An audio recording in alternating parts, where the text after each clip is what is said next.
WIIFTBP and WIIFTBP.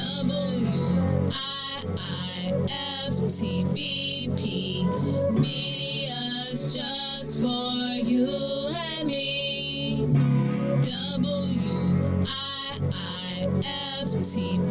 WIIFTBP. Media's just for you and me.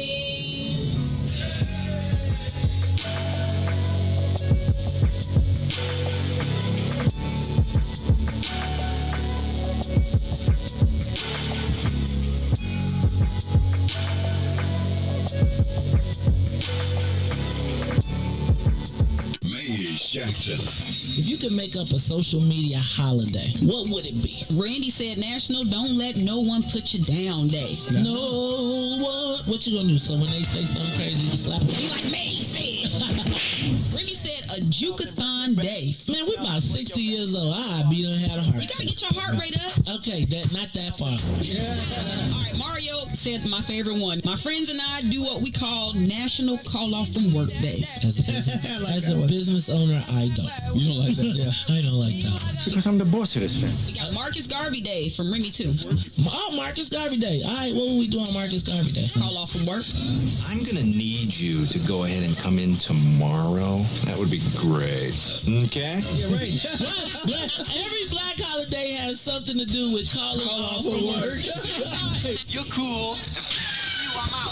How about National Join a Positive Black Organization Day? Because I don't want to be recruited. I don't want to be recruited and the brothers be like, thank you. Thank you. How about National Tell White People the Truth Day? Tell them how you really feel. You can't handle the truth. Why don't we call that National Black People Get Locked Up Day? I'm going to tell them there's an African-American man threatening my life. Hello. The most dangerous show in the morning.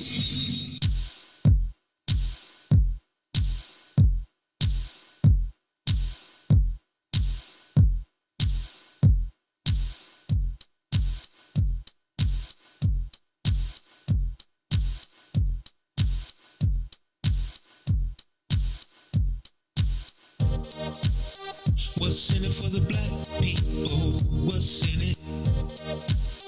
What's in it for the black people? I'm in it. What's in it for the black people? What's in it? What's in it for the black people? I'm in it. For the black people. For the black people. For the black people. For the black people.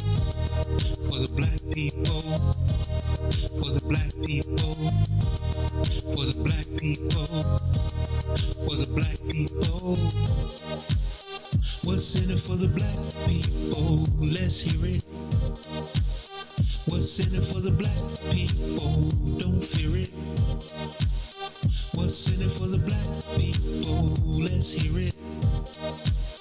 What's in it for the black people? Don't fear it. For the black people. For the black people. For the black people. For the black people. For the black people. For the black people. For the black people. For the black people. What's in it for the black people? You know it. What's in it for the black people? Let's show it. What's in it for the black people? You know it. What's in it for the black people? Let's show it. For the black people. For the black people. For the black people. For the black people. For the black people. For the black people. For the black people. For the black people. For the black people. For the black people. For the black people. For the black people. For the black people. For the black people. For the black people. For the black people.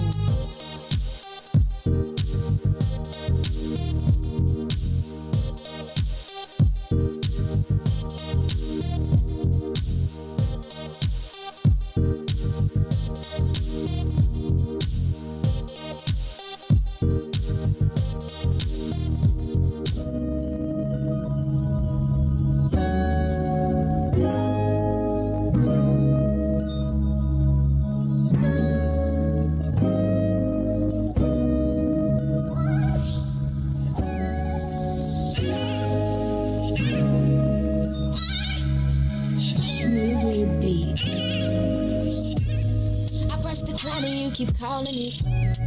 Give you some love, you want all of it. I'm out here working, nigga, get a grip. I'm just trying to touch a million. You just wanna coexist. I say you clingy and you contradict. Give you my heart, you think it's counterfeit. Give you my word and you won't trust in it. What's the point of loving me if you don't know what trust is? I need the is you give now. Please don't back down on me. You've got the attention I need. Put your pride aside for me. Oh, 'cause I need that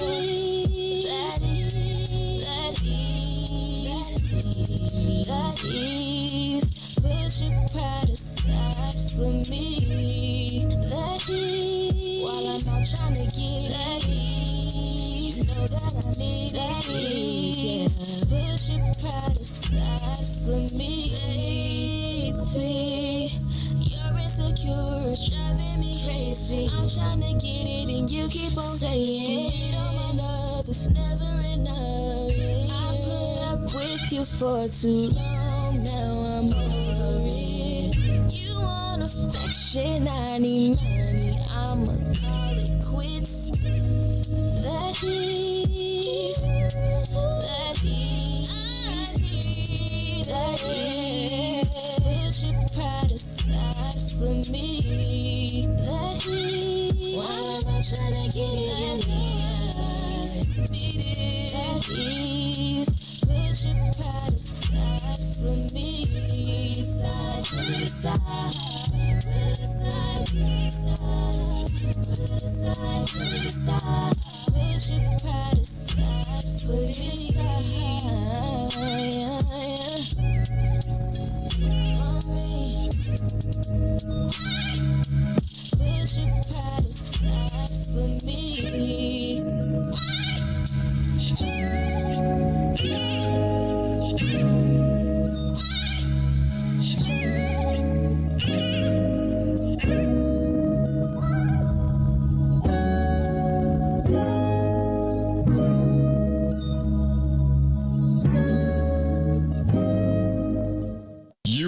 listening to the most dangerous show in the morning. This is What's in It for the Black People Radio. Meija Jackson. Meija Jackson, the most vociferous advocate for black people in the world.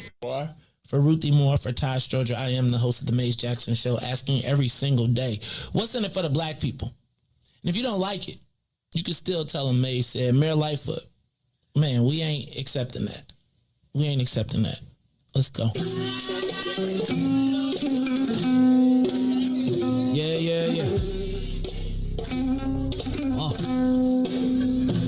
Let's get down to business and go ahead and address the facts. Man, Lightfoot seems more lesbian than black. Rahm Emanuel's another case. He was just as tired. 50 closed schools left much to be desired. Police had Anjanette naked on that body cam. They suppressed the footage so it couldn't touch a lot of hands. Reminds me of that 16 shots in that cover-up. Both of them similar, so I went and dug it up. George Floyd killed, a lot of riots happened in the town. Southside burned and they wouldn't let them bridges down. Grandmother sick, need a prescription and plus a couple groceries. You gon' have to travel just to get it now. COVID-19 out here shutting all the business down. Not enough SBA loans to even give around. So many failed businesses that you can put them in the pile. If you don't survive the pandemic, it's gonna sit you down. We sing, dance, play ball, entertain, and crack jokes. Government infested black neighborhoods with crack smoke. System that milked us so bad, we got lactose. Still trying to find out what's in it for us black folks. We sing, dance, play ball, entertain, and crack jokes. Government infested black neighborhoods with crack smoke. System that milked us so bad, we got lactose. Still trying to find out what's in it for us black folks. Shout out to Willie Wilson, hope one day you get to send it. We need some different players in the game to handle business.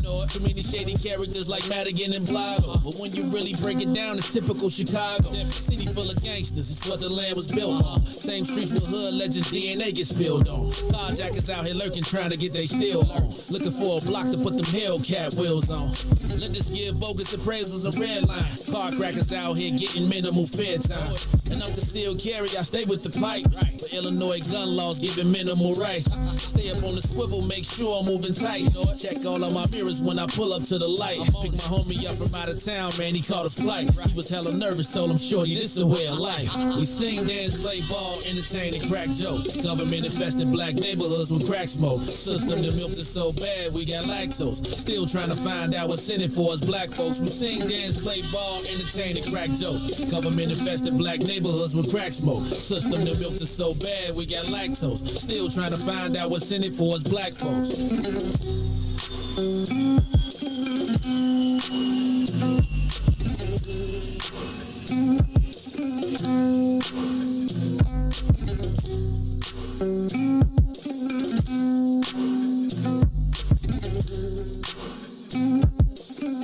Wake up, Chicago! Oh, wake up, world. This is the Meija Jackson Show. I'm your host, Meija Jackson. In the building. My bad. It's going down early in the morning. Wake yo for the 99. It's the Meija Jackson Show. I'm your host, Meija Jackson. That squealing you heard in the background was Miss Ruthie Moore. That was this equipment. Time for upgrade. These frequencies is off. You know what? I think that yesterday we was in a static filled room. The room was all staticky yesterday, so we was having a whole bunch of junk. I gotta find some de-static foamer or whatever it is that takes the static. You know what I mean? Like, you know how you be in those computer rooms and they have like the spray or whatever, and they like decrease the electrostatic. Well, we might need to get a humidifier or some junk in here. I don't want to be walking in on electric air. You know, like you walk in and be. I always be wondering in those movies, like when the power go out and there be a flood, or not on the power, but then you ever wonder if you're gonna get shot to death? You know, that is not one of my irrational fears, but I'm pretty sure now I'll be thinking about it every time it rains. I'll be thinking about it when it rains. All right, y'all, this is the Meija Jackson Show. I'm your host, Meija Jackson. Got my co-host, Ruthie Moore. Ruthie Moore, how you feeling today on a Tuesday? Tuesday. Woo, yay. This is really Monday for you. It don't feel like it. Dang. Well, that should be a good thing, right? You like Mondays? No. Okay, then. I think Monday should be a weekend day in the American lexicon of work. So we getting there. We getting there. Nah, not with Joe Manchin. We getting there. You see Joe Manchin. They Joe Manchin like, hold on. Man, look at what they gave them John Deere striking people. It's hope. Double the pay. They done made their way to double. I'm just telling you. They got grandfathered into the old pension clause. Really? Something like that, yeah. I ain't been watching this. See, you better keep up. See, that's the problem with you, Maze. You management, but you got to keep up with what's going on in labor. Let's see. I lesson learned. Lesson definitely learned. This is the Meija Jackson Show. I'm your host, Meija Jackson. Got my co-host, Ruthie Moore. My man, DJ Riis, the ruler in the building. Mr. Business in the front, party in the back. How you feeling this morning, sir? That's about the best. You already know the rest. What's good, Ruthie Mo? We need to start a union. I want y'all to have one. We need one. Because Yeah, people out here getting a lot of stuff right now. Now's the time to organize, Riis. If we gonna make a play, we got to do it. You know I'm always ready for it. And I'm gonna be like, a lot of people just be like, you know what? I just fold the business. They be like, not in today's society. It ain't a good look. Hold on. A lot Corporate of people corporate profits are at an all-time high. Depends on your corporation, man. Depends on your corporation. The smaller corporations just be like, you know what? Wait, you mean you ain't got money like Amazon and John Deere? I'm just going to get a job. I'm going to get a job. It's the Meija Jackson Show. I'm your host, Meija Jackson, Ruthie Moore, DJ Riis, the ruler. We are all in this building, so let's do this. Let's get the soul plane up to 60,000 feet. We are up and away. Hey, we got actually a real interesting show today. Do you know Treasure Hendricks? Do you remember the story of Treasure Hendricks? Mm-mm. So, okay, I gotta tell you, 7:00 today, the family of Treasure Hendricks will be here. And this is a peculiar story because I remember it, and I don't want to go too far into it, but you don't remember the story about the black woman that was found in the police vehicle, dead, like in August? And she was like she was found dead, and she was in a park in a police lot, in a police vehicle.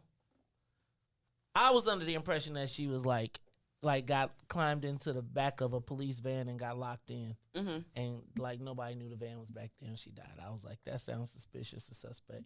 Well, it turns out that's not the story.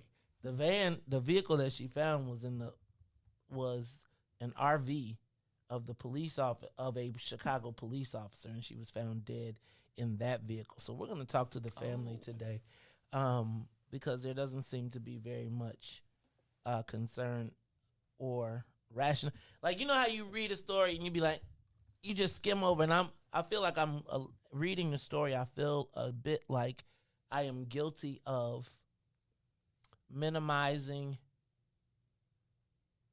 the disappearance of black women, right? In reading the story, like, you know how you just glance over a story and you be like, oh, probably, boom, boom, boom, boom, boom. And, I made all these, I'm not going to say I made all of these assumptions, but I am going to say, like, I thought she was homeless, right? And it's like she had a whole family, like, traveled, the whole thing, and they find her dead in this police vehicle.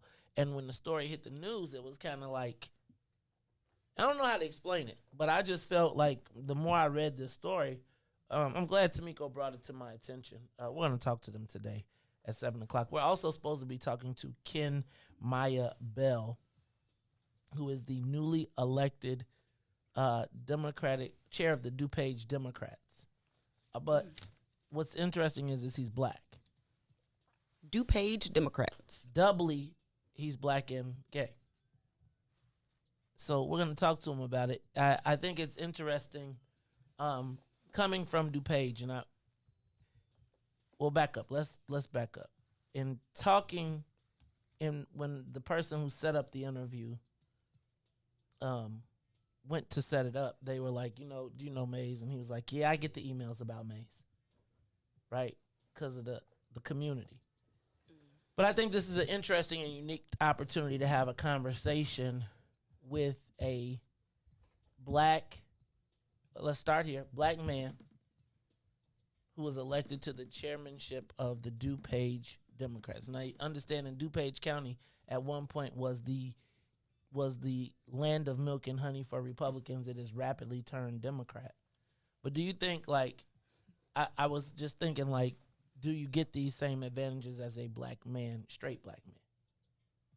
Right? Like, would they, Fear of a Black Planet. So I want to have a straight up, genuine conversation, both political, but I do want to. This is what's in it for the Black people media, and so I do think that that's something that we have an opportunity. We talk about it all the time, and I just wonder if there's an opportunity to utilize that, right? Like, as long as he knows he's Black first, then I think there's an opportunity to do some work there. But I'd be interested to see how that works out.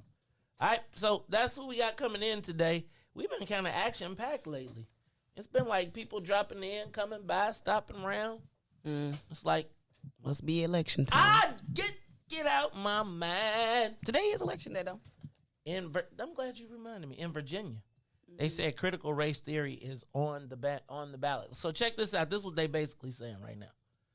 Democrats are saying if Terry McAuliffe loses in Virginia, it will be because of critical race theory, which then would mean that Democrats will have the opportunity to back out of their pro-blackness that they really don't have. Did you see Jesse Jackson called out Joe Biden?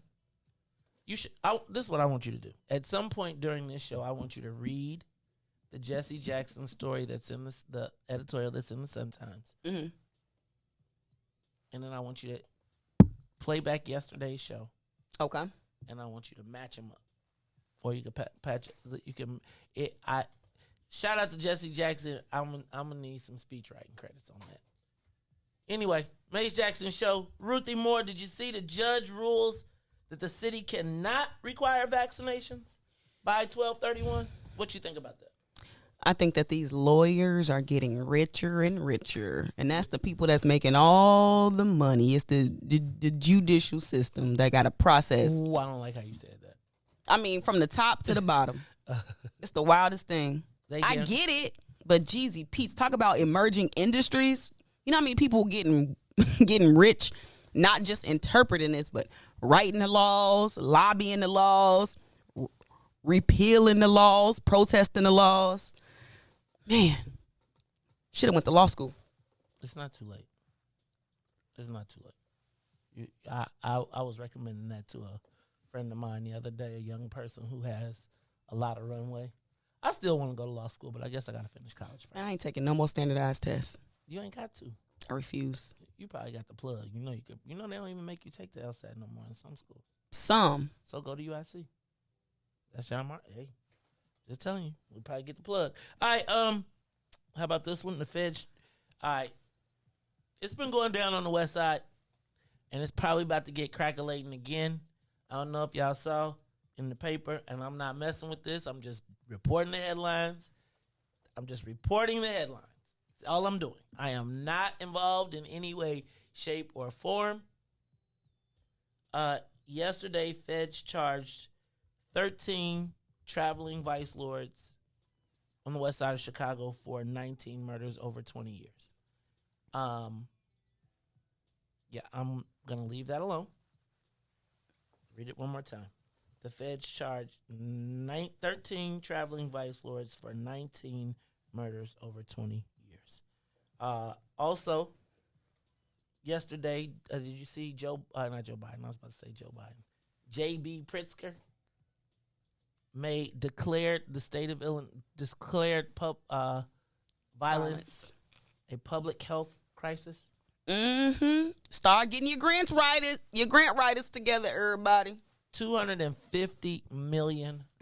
Shift your organizational focus to community violence prevention if you want to access this money that's coming down, and the cycle continues. $250 million. How can you as a nonprofit not shift your focus to follow the dollars? Because you're committed to your core mission? No, because you need funding. So explain that, Ruthie, real quick. Most of the time, nonprofits have to shift their focus, whether they take on another program, do another initiative, build out their mission statement or whatever, to literally follow different funding cycles. So violence prevention is like a hit in Illinois. So if you notice, most nonprofits got some type of violence prevention touch point, whether that's through the young people, whether it's through incarceration, whether it's through some type of community development. It's always something that touches back. And violence is an issue, but they keep us in this funding cycle.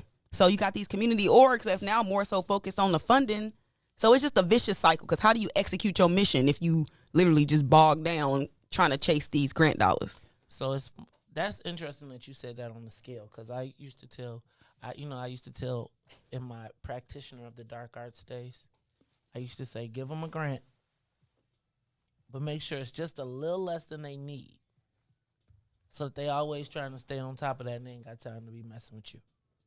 So right now, imagine $250 million about to hit the streets right before election.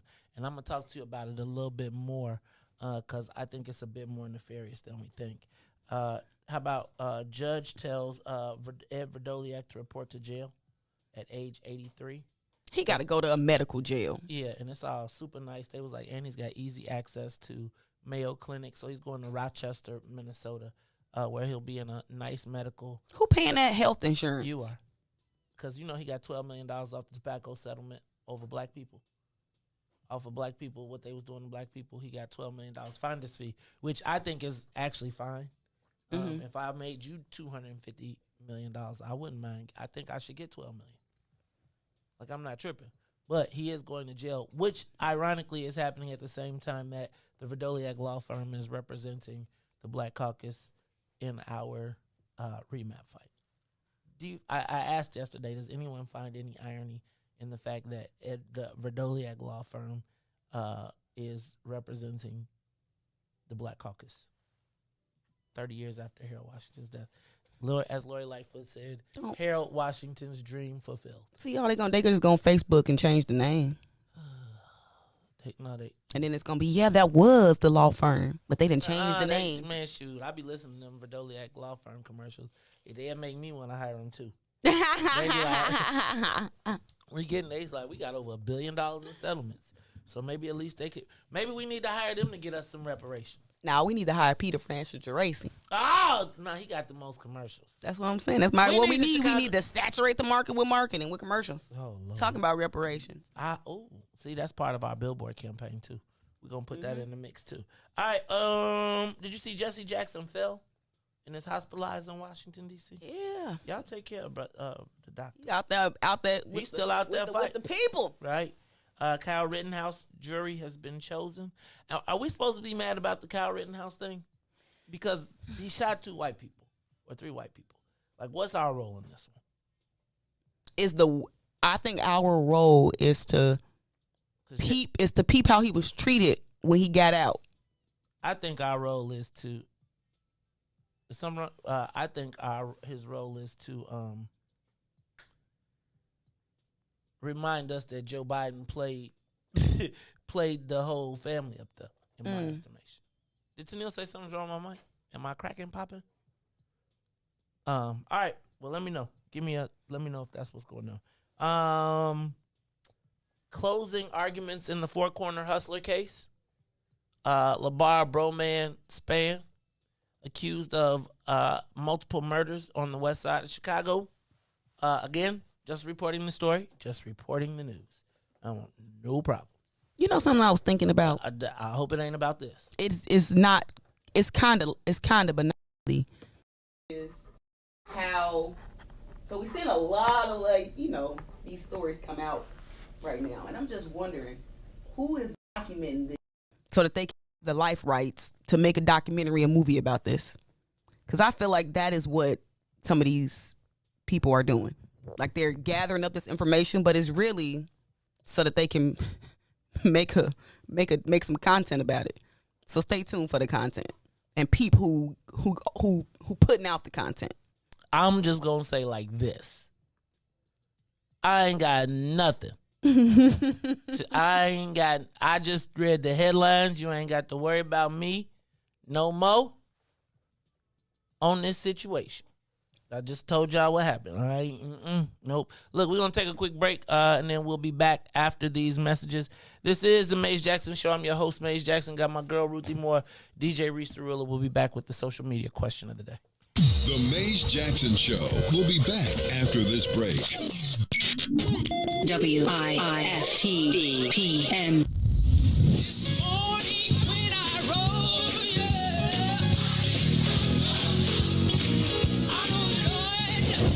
Chicago's Power Hour.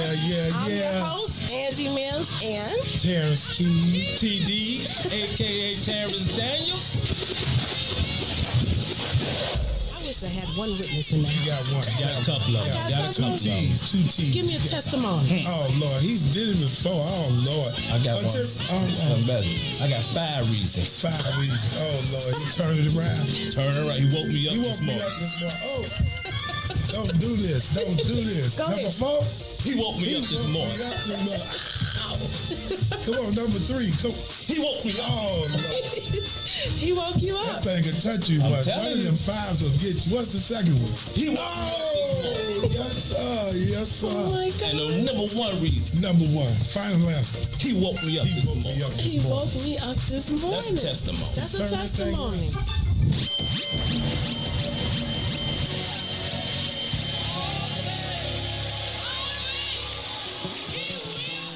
And now, traffic and weather.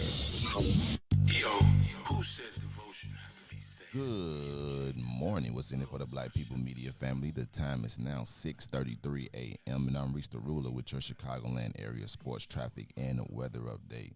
In sports, Patrick Kane returned to the Blackhawks yesterday as they took on the Senators. Kane would score a hat trick and give the Blackhawks their first win of the season. The Chicago Bulls in Boston taking on the Celtics. Bulls down 19 with 2 minutes left in the third quarter would turn on the defense and turn the offense up. Bulls will outscore the Celtics 39-11 in the fourth quarter and will come back and win 128-114 and are now 6-1. Now over the traffic on the Kennedy O'Hare to the Loop is 27 minutes. Outbound to O'Hare 23 on the Edens. Inbound from Deerfield to Exchange 31 minutes. Exchange back out to Deerfield 28. On the Eisenhower, Thorndale to the Loop, 40 minutes. Back out to Thorndale will be 30. On the Stevenson from I-355 to the Dan Ryan is 47 minutes. Outbound just 30. The Bishop Ford I-80 to the Dan Ryan, 38 minutes. 32 minutes back out to I-80. The Dan Ryan is 16 minutes to the Loop, 14 minutes back out to 95th. On DuSable, Lakeshore Drive South, 55th to Jackson, as well as Jackson back out to 55th is 7 minutes. On the north side of things, Randolph to Bryn Mawr and Bryn Mawr back out to Randolph is locked in at 8. Today's weather, it is currently 36 and clear. Today will be a high of 46 with a low of 34. I'm Riis the Ruler. You listen to the Meija Jackson Show.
job, for your car, for your house, for your new level. I'm gonna praise him in sickness, when I'm weak, when I'm weary, when I'm sad, when I'm lonely. He'll lift me up. Oh, dance, dance in advance, dance in advance, dance in advance. You are listening to the Meija Jackson Show. Welcome to everybody from WBGX 1570 AM. You are tuned in. That's right. Every Monday through Friday from 6:30 to 8 a.m. It is our church ministry, Ruthie. It's our church ministry. You know, What's in it for the Black People has various outlets. So we do social media. You know, one of our ministries is on Facebook. We have a YouTube ministry.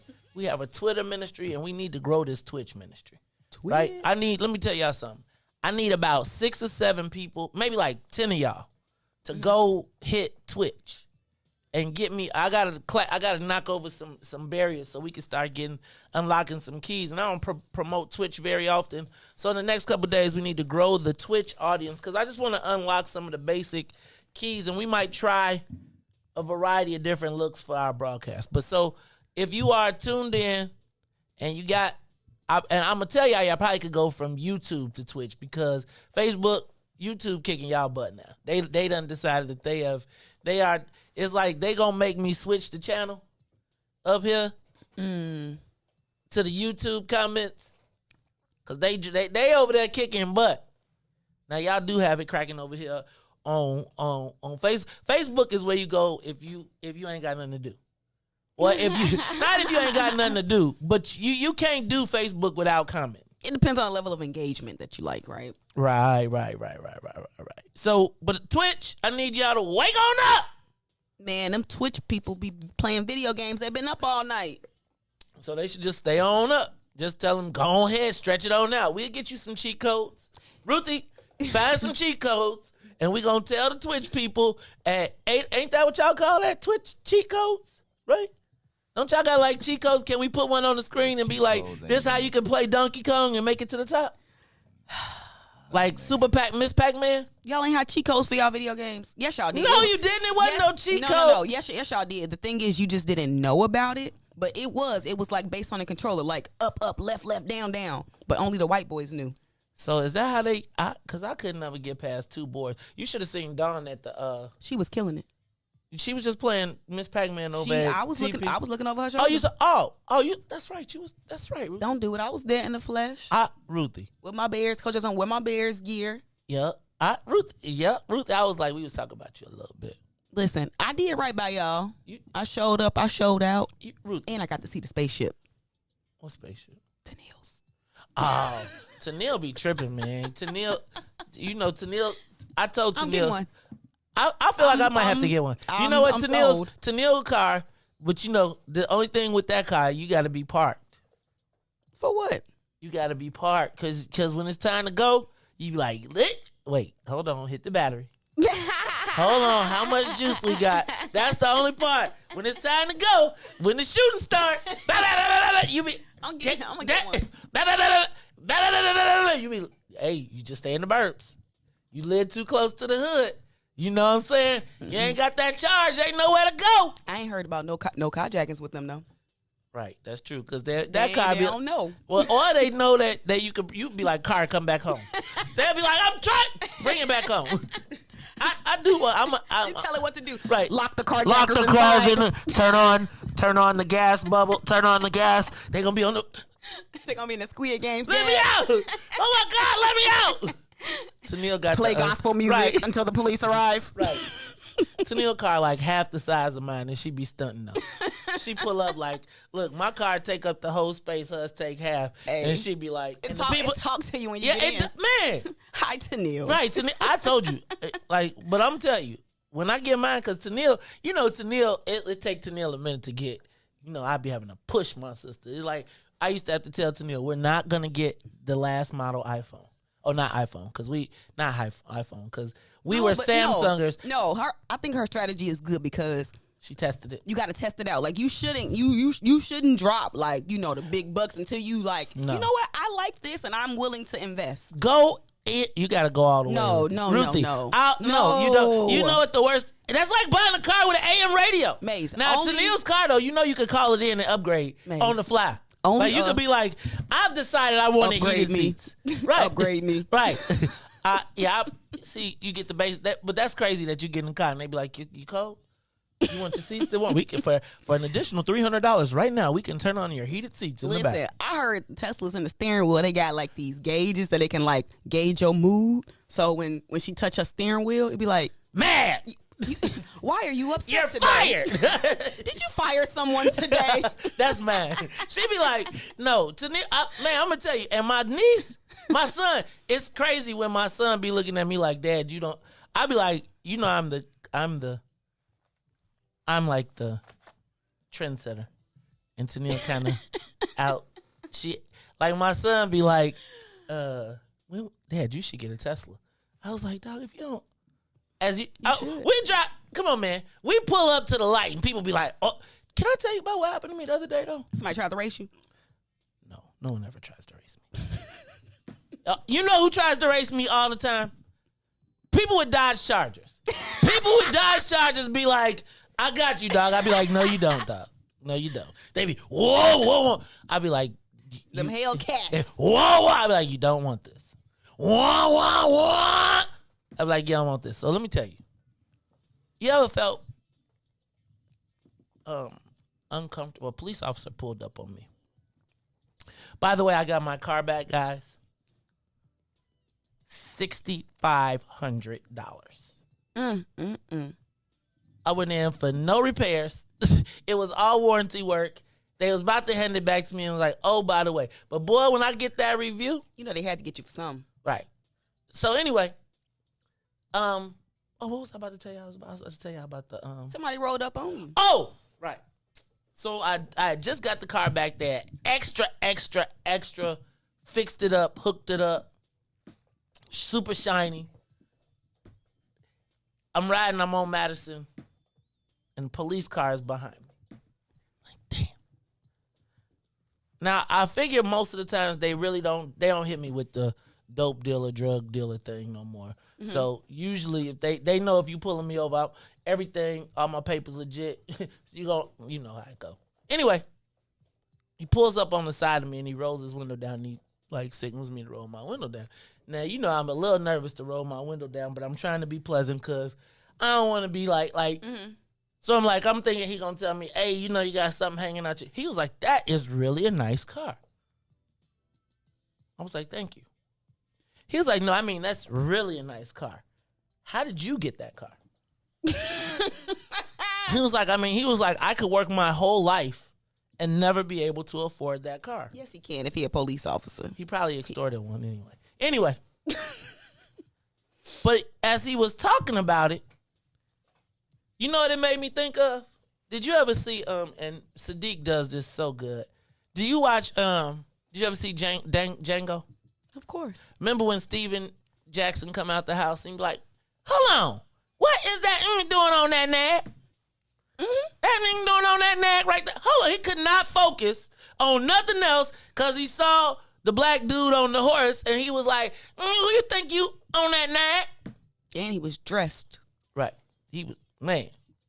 And that's exactly how I felt. Like, what? And I really felt like if it was dark in a different time. You know, that's the difference between overt racism and covert racism. And he was Asian. Because covert is, let me disarm you by trying to flatter you so I can really get the interrogation information that I'm seeking. Because if he would have came at you wrong, then, you know, you would have been on edge. But he tried to disarm you by playing to your stuff. My egocentricness. Did it work? No. Okay. I was really like, you know, like, this ain't even my car. No, because then he was like, you stole it. Pull over. Let me see the paper. Nah, I was just like, why you get pulled over in the first place? I didn't get pulled. Well, I didn't get pulled over. Remember, I was at the stoplight. And, but that's what you say, Ruthie. Maze, until overt versus covert. Why would he? No. If you tell me to roll my window down, then you are detained. You are attempting to detain me in some aspect. Whether that's a quick check to see who inside. Nah, they tried to get you, Maze. That's the new policing strategy. Officer friendly. Oh. Now I got to get 30%. Or am I being detained? That's what you gotta ask. Be like, yes. Oh, that's a nice car. Am I being detained? See, and they be like, see, you should have just complied. I'd have been like, that's what I tried to tell you about the mandate. Boom, boom, boom, boom. There you go. Meija Jackson show. I'm telling you, Ruthie. I already played the scenarios out, right? I was like, he was looking. I mean, he had this combination look of admiration and disgust.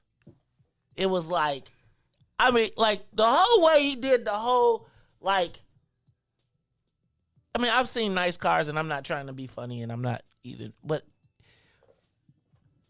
yeah, I was just like. That was a subtle detainment. You straight in there? Y'all okay? Y'all ain't got no weapons in there? Nothing? I see what you said. That's why he's looking like, come on now. Oh, so he could see if I was. That's what. Come on, Maze. That's the new policing strategy. Dag nabbit. Because if he would have came at you wrong, then you would have probably hit him with it. Am I being detained? And then you would have been like, skirt it off. But he disarmed you, you know. He finessed me. Is that what y'all would call it? Dang it! I've been finessed. It's the next time you'll know. Dang, Ruthie. I learned a lot today. All right, y'all. I feel a little young. All right, it's the Meija Jackson Show. I'm your host. Let me see what's going on. Let me just make sure we ain't got no text going on around here. You do have a NAD because it is a horse car. I do. Oh, it is. It yeah. Do. See, that's why he was saying, they're doing on that NAD. They're driving that black NAD. I did hit him with the though. I did hit him with the as I left off, and he was like, "Is burning rubber good for your tires?" I can't burn them. I ain't burning no rubber because you don't mess up your tires, right? Right. I mean, I done seen people leave their tire on the. No, sir. Thank you.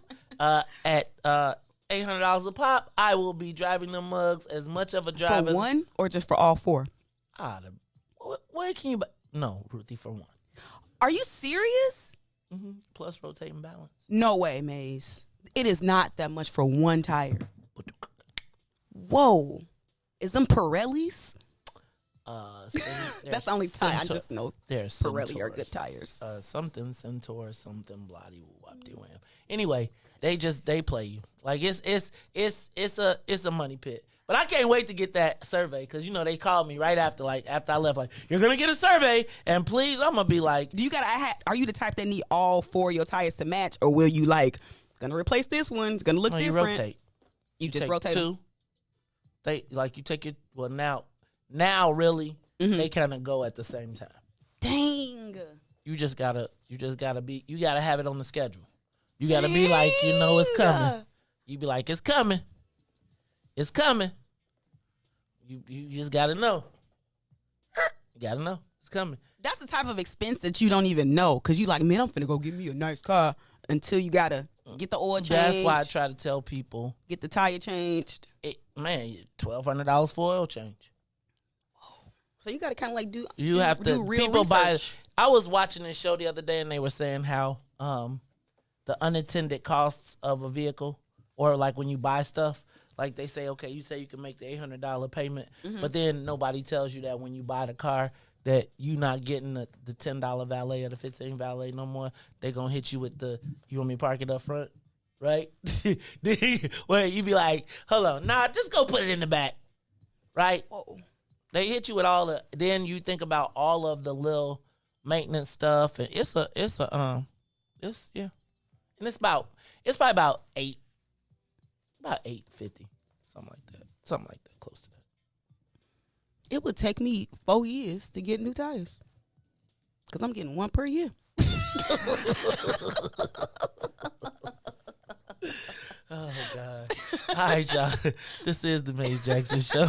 I'm your host, Meija Jackson. Got my girl Ruthie Moore. Ruthie, you jumped into a topic that I wanted to talk about for the social media question of the day. Now, I do believe we got a guest at 7:00. We're supposed to have guests at 7 and 8. So let me back up. Ruthie. Oh, Riis, hit me with the big voice. It's time for the social media question of the day. Is the $250 million in violence prevention enough to offset the billions? Is the $250 million in violence prevention for blacks enough to offset the billions whites made under Pritzker? Give us a call, 872-259-7474. Ruthie, I do not think that when I tell you black death is a hustle, black death is a hustle. I really think that you should look at the picture of the governor standing, smiling, cheesing as he signs the bill that says that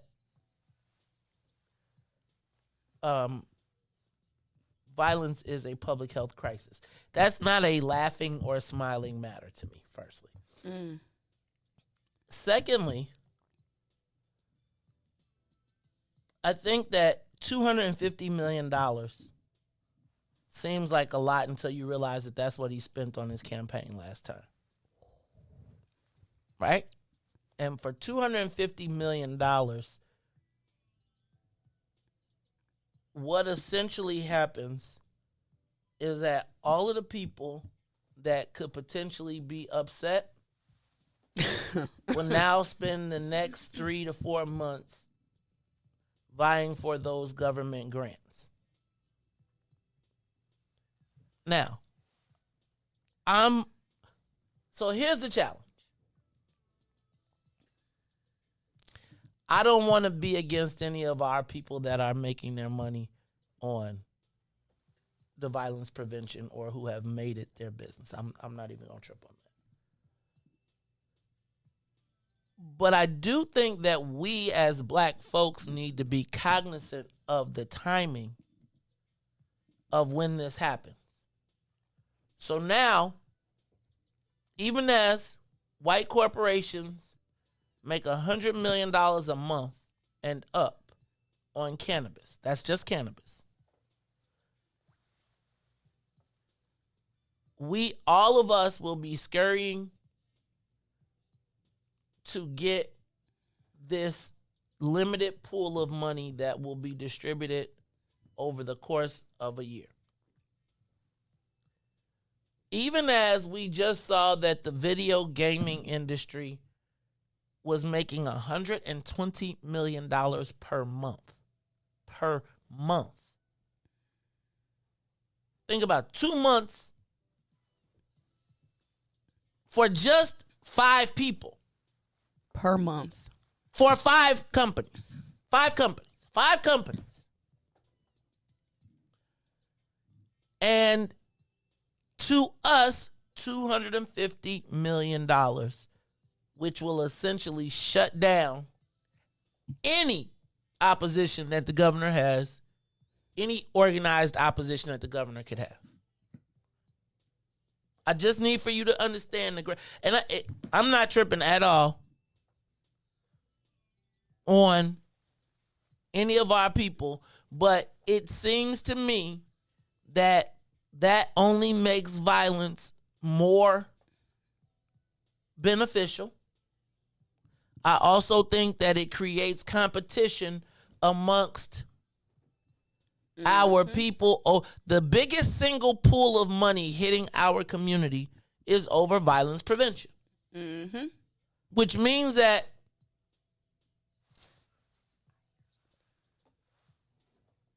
I do too. Is it me? 250. I'm muted. Can we hear? Is your computer? All right. So anyway, $250 million is the single largest investment in the black community over 4 years. And it will be based on violence prevention. Community-based violence prevention.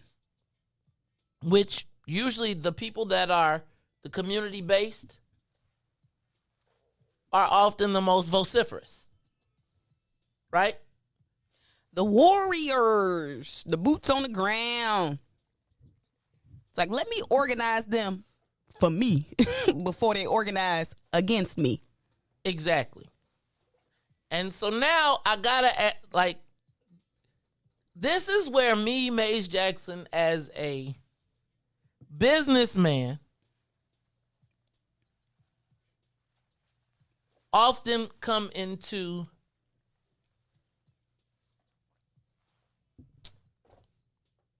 I don't want to say conflict, but it's where my challenge occurs, because this 250, is it replenishable? Does it generate? Can it be regenerated?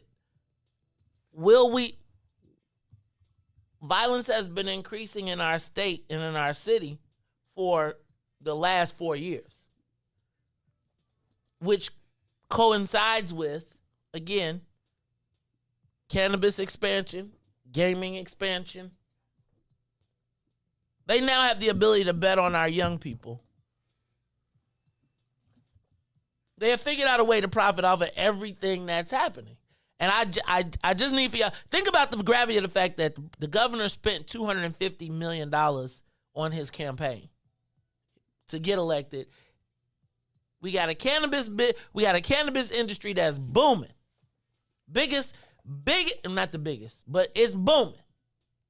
We are now the weed capital.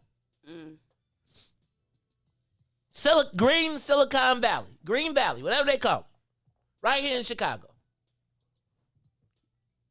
Sports betting, gaming, casinos.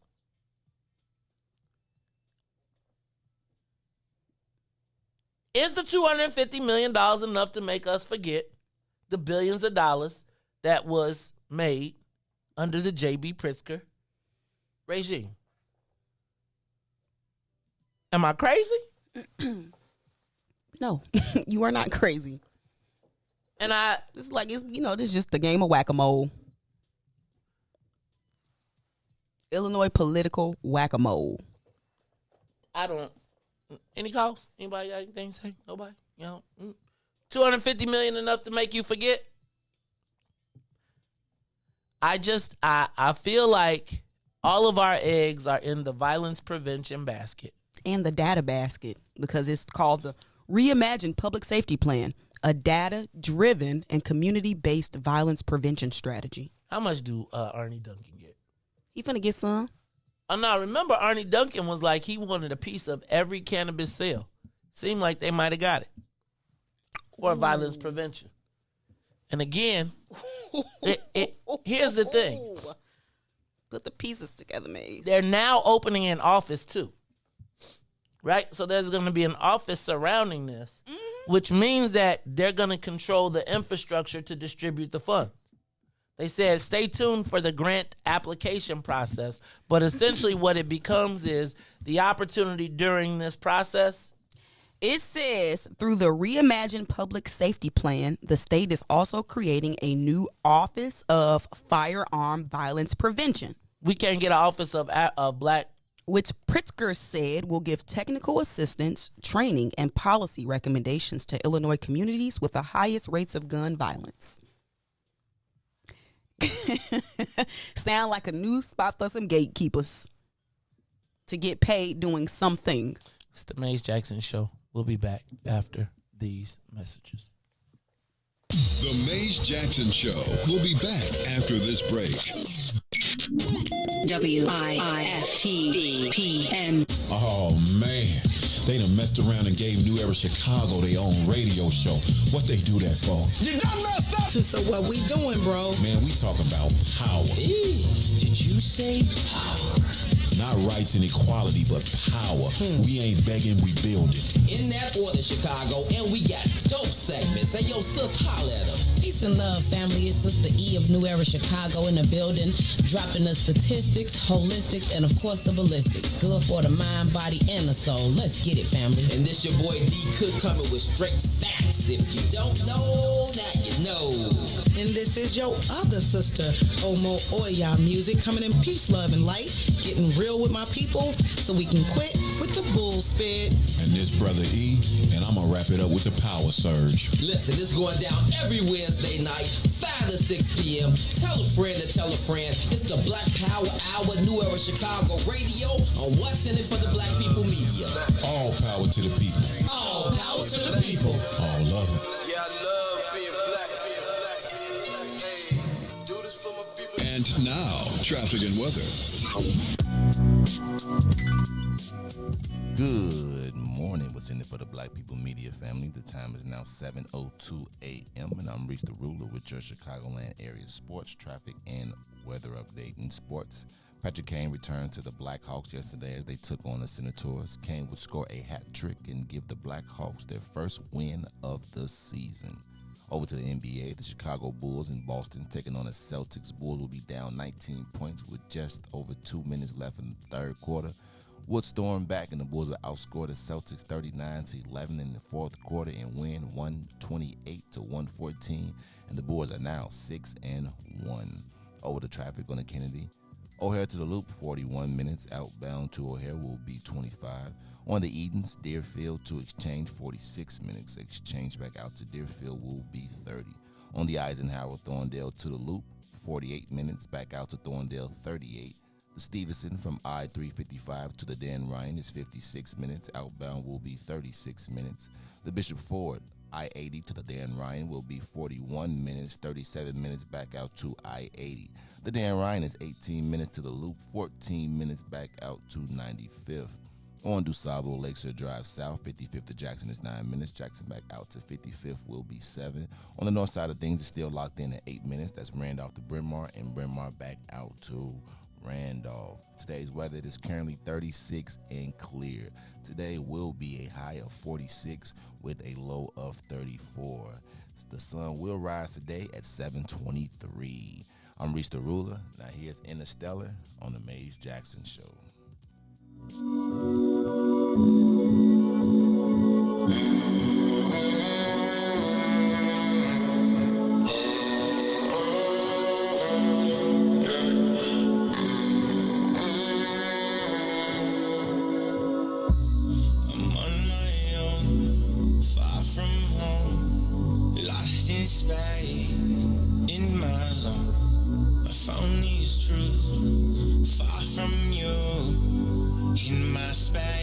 Interstellar mode, yeah. I finally got my mind right again, yeah. Now I know there's no time for pretend, yeah. I come alive in the moonlight, see me shooting across the skies. Don't you know stars were born to fly? Yeah, I've been searching, crowded, looking for a way out. I've been hurt, falling, but I think I found my way now. I'm on my own, far from home, lost in space, in my zone. I found these truths, far from you, in my space, in a stellar mode. Yeah, I finally got my mind right again. Did it all in spite of the hate. Every time they said that I can't. Nebula, they run through my veins. Every molecule in the strands. Senses feeling some kind of strange. Damn, I think my name's Spider-Man. Jump out the window and swing for the dreams that just might be. Never gonna let go.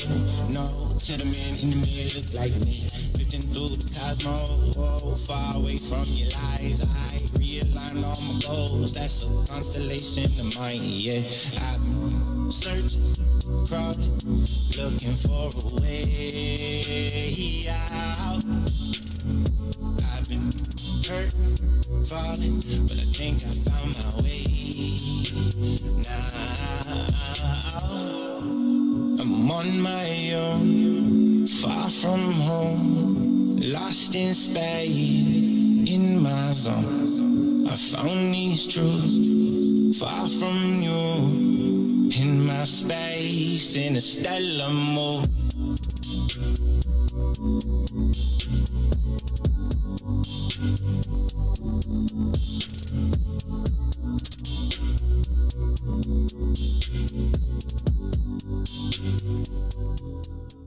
Back to the Meija Jackson Show. You are listening to the most dangerous show in the morning. This is What's in It for the Black People Radio. Meija Jackson. Meija Jackson, the most vociferous advocate for black people in the world.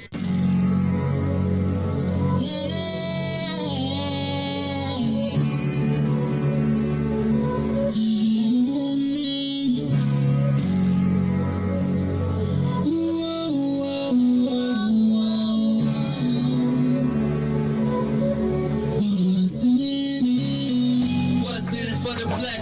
go. Cause economically we are not equal. Waking up to life, can't toast no more. I told y'all, yeah, this a dangerous show. Don't go to church if you ain't trying to help us. Don't even try to be around and can't protect us. We see the lies, not other politicians. We need money and no symbolism. It's Meija and Riis and Ruthie and Todd, explaining how we all come from God, giving us tools to beat the odds. If we united, our movement gon' stop. If they ain't trying to help us, they ain't trying to do nothing. We gotta do something, we gotta stop running.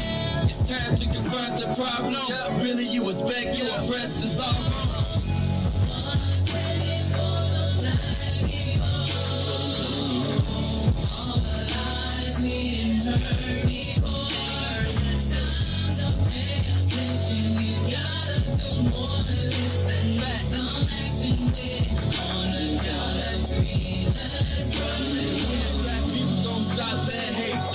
In the mirror, realize you great. Yeah, we always argue with our brothers, but ain't nobody gonna take our place. Just stay in tune and stay on top about who forward, about who not. Just green light all the black economy. Then watch all the shooting don't stop. To my black people in power, just remember we put you in power. If you really wanna save all the black princesses, be Mario and not Bowser. They gave us a hard job. We gon' make it if we do it together. Divide and fall, we gotta evolve. With confidence, you are ready before you started. With no confidence in the people, we always gon' be defeated.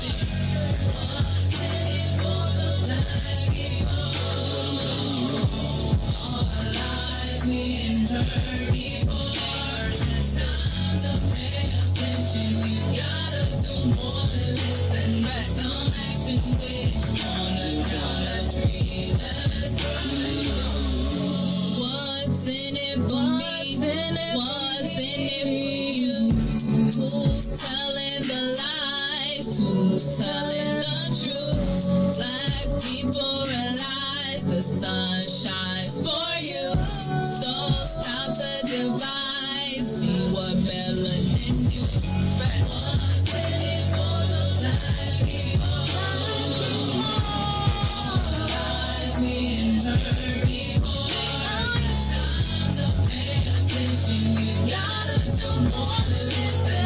Some action with on a count of three. Let's run. We're black people. I love being black. We can grow. I love being black. We said black people. I love being black. You are listening to the Meija Jackson Show. I'm your host, Meija Jackson, and I just messed up because I probably should have been looking at the door. We have the Hendricks family. You want me to talk while you go open it up? I think, can you check, Riis, and see if somebody's outside on the side door? This is the Meija Jackson Show. I'm your host, Meija Jackson. Got my man, DJ Riis the Ruler, Miss Ruthie Moore in the building. Tamiko says that they are outside. They can't get in, but, people sometimes, I don't know. I went to both sides when I went out in the hallway, and I didn't see them. And, if you got me going up the steps and down steps, who are you texting? What are you doing? Somebody text me. What they text you? They said, good morning. Who What's is in it? that cup? I guess I've been laughing too much. It's just a little coffee and a little brown liquor. A little brown liquor. Hey, I had some brown liquor on Sunday. You had some good liquor on Sunday. I had some brown liquor. And you had a nice grill. You struggle putting it together, though. No, that's I had to help you. Is she in there? Yeah, let's go ahead and bring her in the studio now.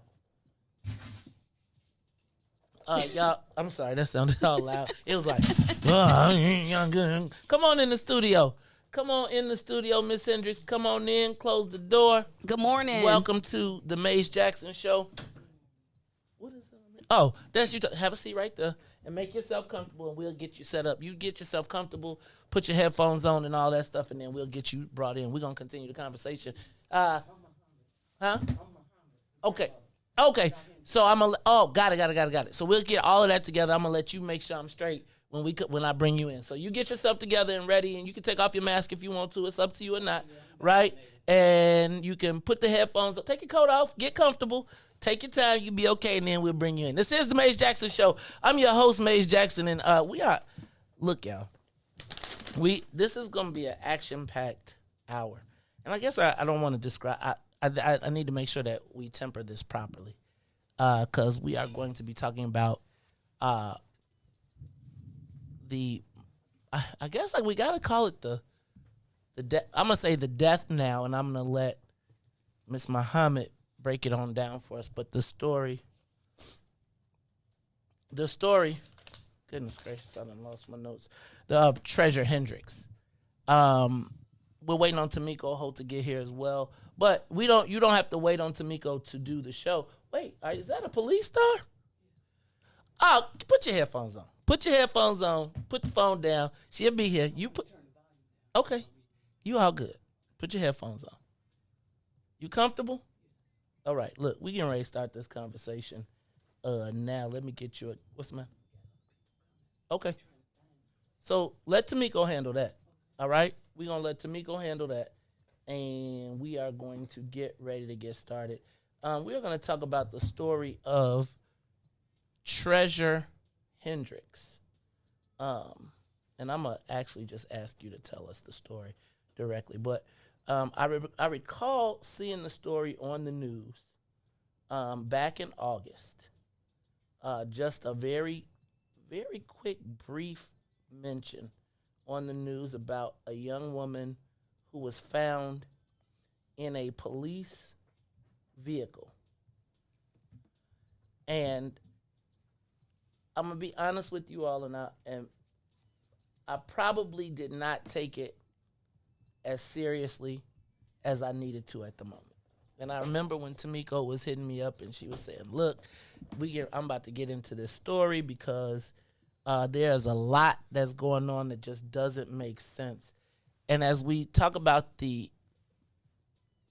value of the lives of black women, and I started to read more and get more involved in this story, it really caught me a little bit off guard, and it just really made me recognize how much the media spin can make us miss an opportunity. So this is what I'm going to do. Ms. Muhammad, I am going to, welcome you to the Meija Jackson Show. So welcome to the Meija Jackson Show. I am Meija Jackson. This is Ruthie Moore. She was invited to here by Tamiko Holt, who is the president of What's in It for the Black People, who has taken up this story and has been on it since it happened. And called last week and said, look, we got to get this story out here. So here's what I'm going to do. I'm going to ask you to tell us the story of what happened to Treasure Hendricks. And then we'll talk. I'll ask my questions there. But first of all, welcome to the Meija Jackson Show. How are you today? I'm good this morning. Talk into the microphone for me. Scoot on up. Get yourself comfortable. I'm good this morning. Thank you so very much for asking. Now, tell us the story of Treasure Hendricks. What exactly happened? Here's what I've deduced so far. On the day of August 9th, the body of August 19th, the body of Treasure Hendricks was found in the vehicle of a Chicago police officer. Yes. From there, well, I'm going to let you tell that. So when I saw the story, it flashed on the news. It was a woman found dead in a police vehicle. I'm going to tell you I was kind of like, they didn't really do a long story on it. It was kind of brief, and they shot by it. And I was like, oh, maybe she climbed. Maybe I put my own solution together. I said, oh, she was probably got inside of a police van. And I think we might even talked about it and got locked in the van, and maybe she got locked back there in a police lot or whatever. And I just kind of dismissed it. And Tamiko was like, no, there's more to this story, and the family is looking and they're searching. And then when I started to read the notes and got access to what you had found, or what you all had found, I thought it was important for us to share this with our family, the What's in It for the Black People family. So thank you today for coming, and please tell us the story of Treasure Hendricks and what has happened thus far. Please let me thank you for inviting us here. And my two daughters will be here shortly. They know a little bit more from the genesis of how this occurred. I found out on the 20th, more or less, that Treasure had made the transition. Treasure was in the company of a police officer. Can I say his name? Hey, you say whatever you want to say. This wasn't for the black people. Radio. Okay. She was in the presence of a current, so far as I know, although we've been told he resigned. I don't know that to be a fact. But he is currently employed, if he's still employed, by the name of Charlie Bell, a male white, 48 years old. He's been on the job for 22 years, since 1999. And he and Treasure were friends. He knew Treasure's mom.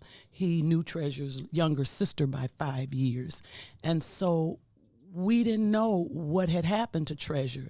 My daughters had gone out on a search and seek for Treasure. A man, unbeknown to my daughter, the Treasure's mom. Back up. Start from the beginning. The family found out that Treasure was deceased. How did that happen? Again, that's information that my daughter, the mom, will have to provide for you, because I don't want to give misinformation or misdirecting information. And so that information I do not have specifically. Okay.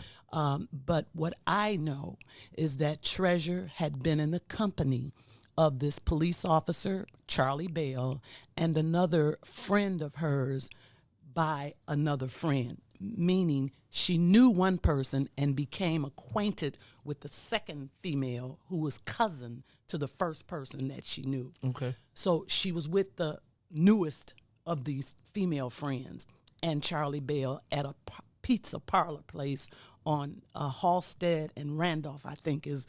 Parlor?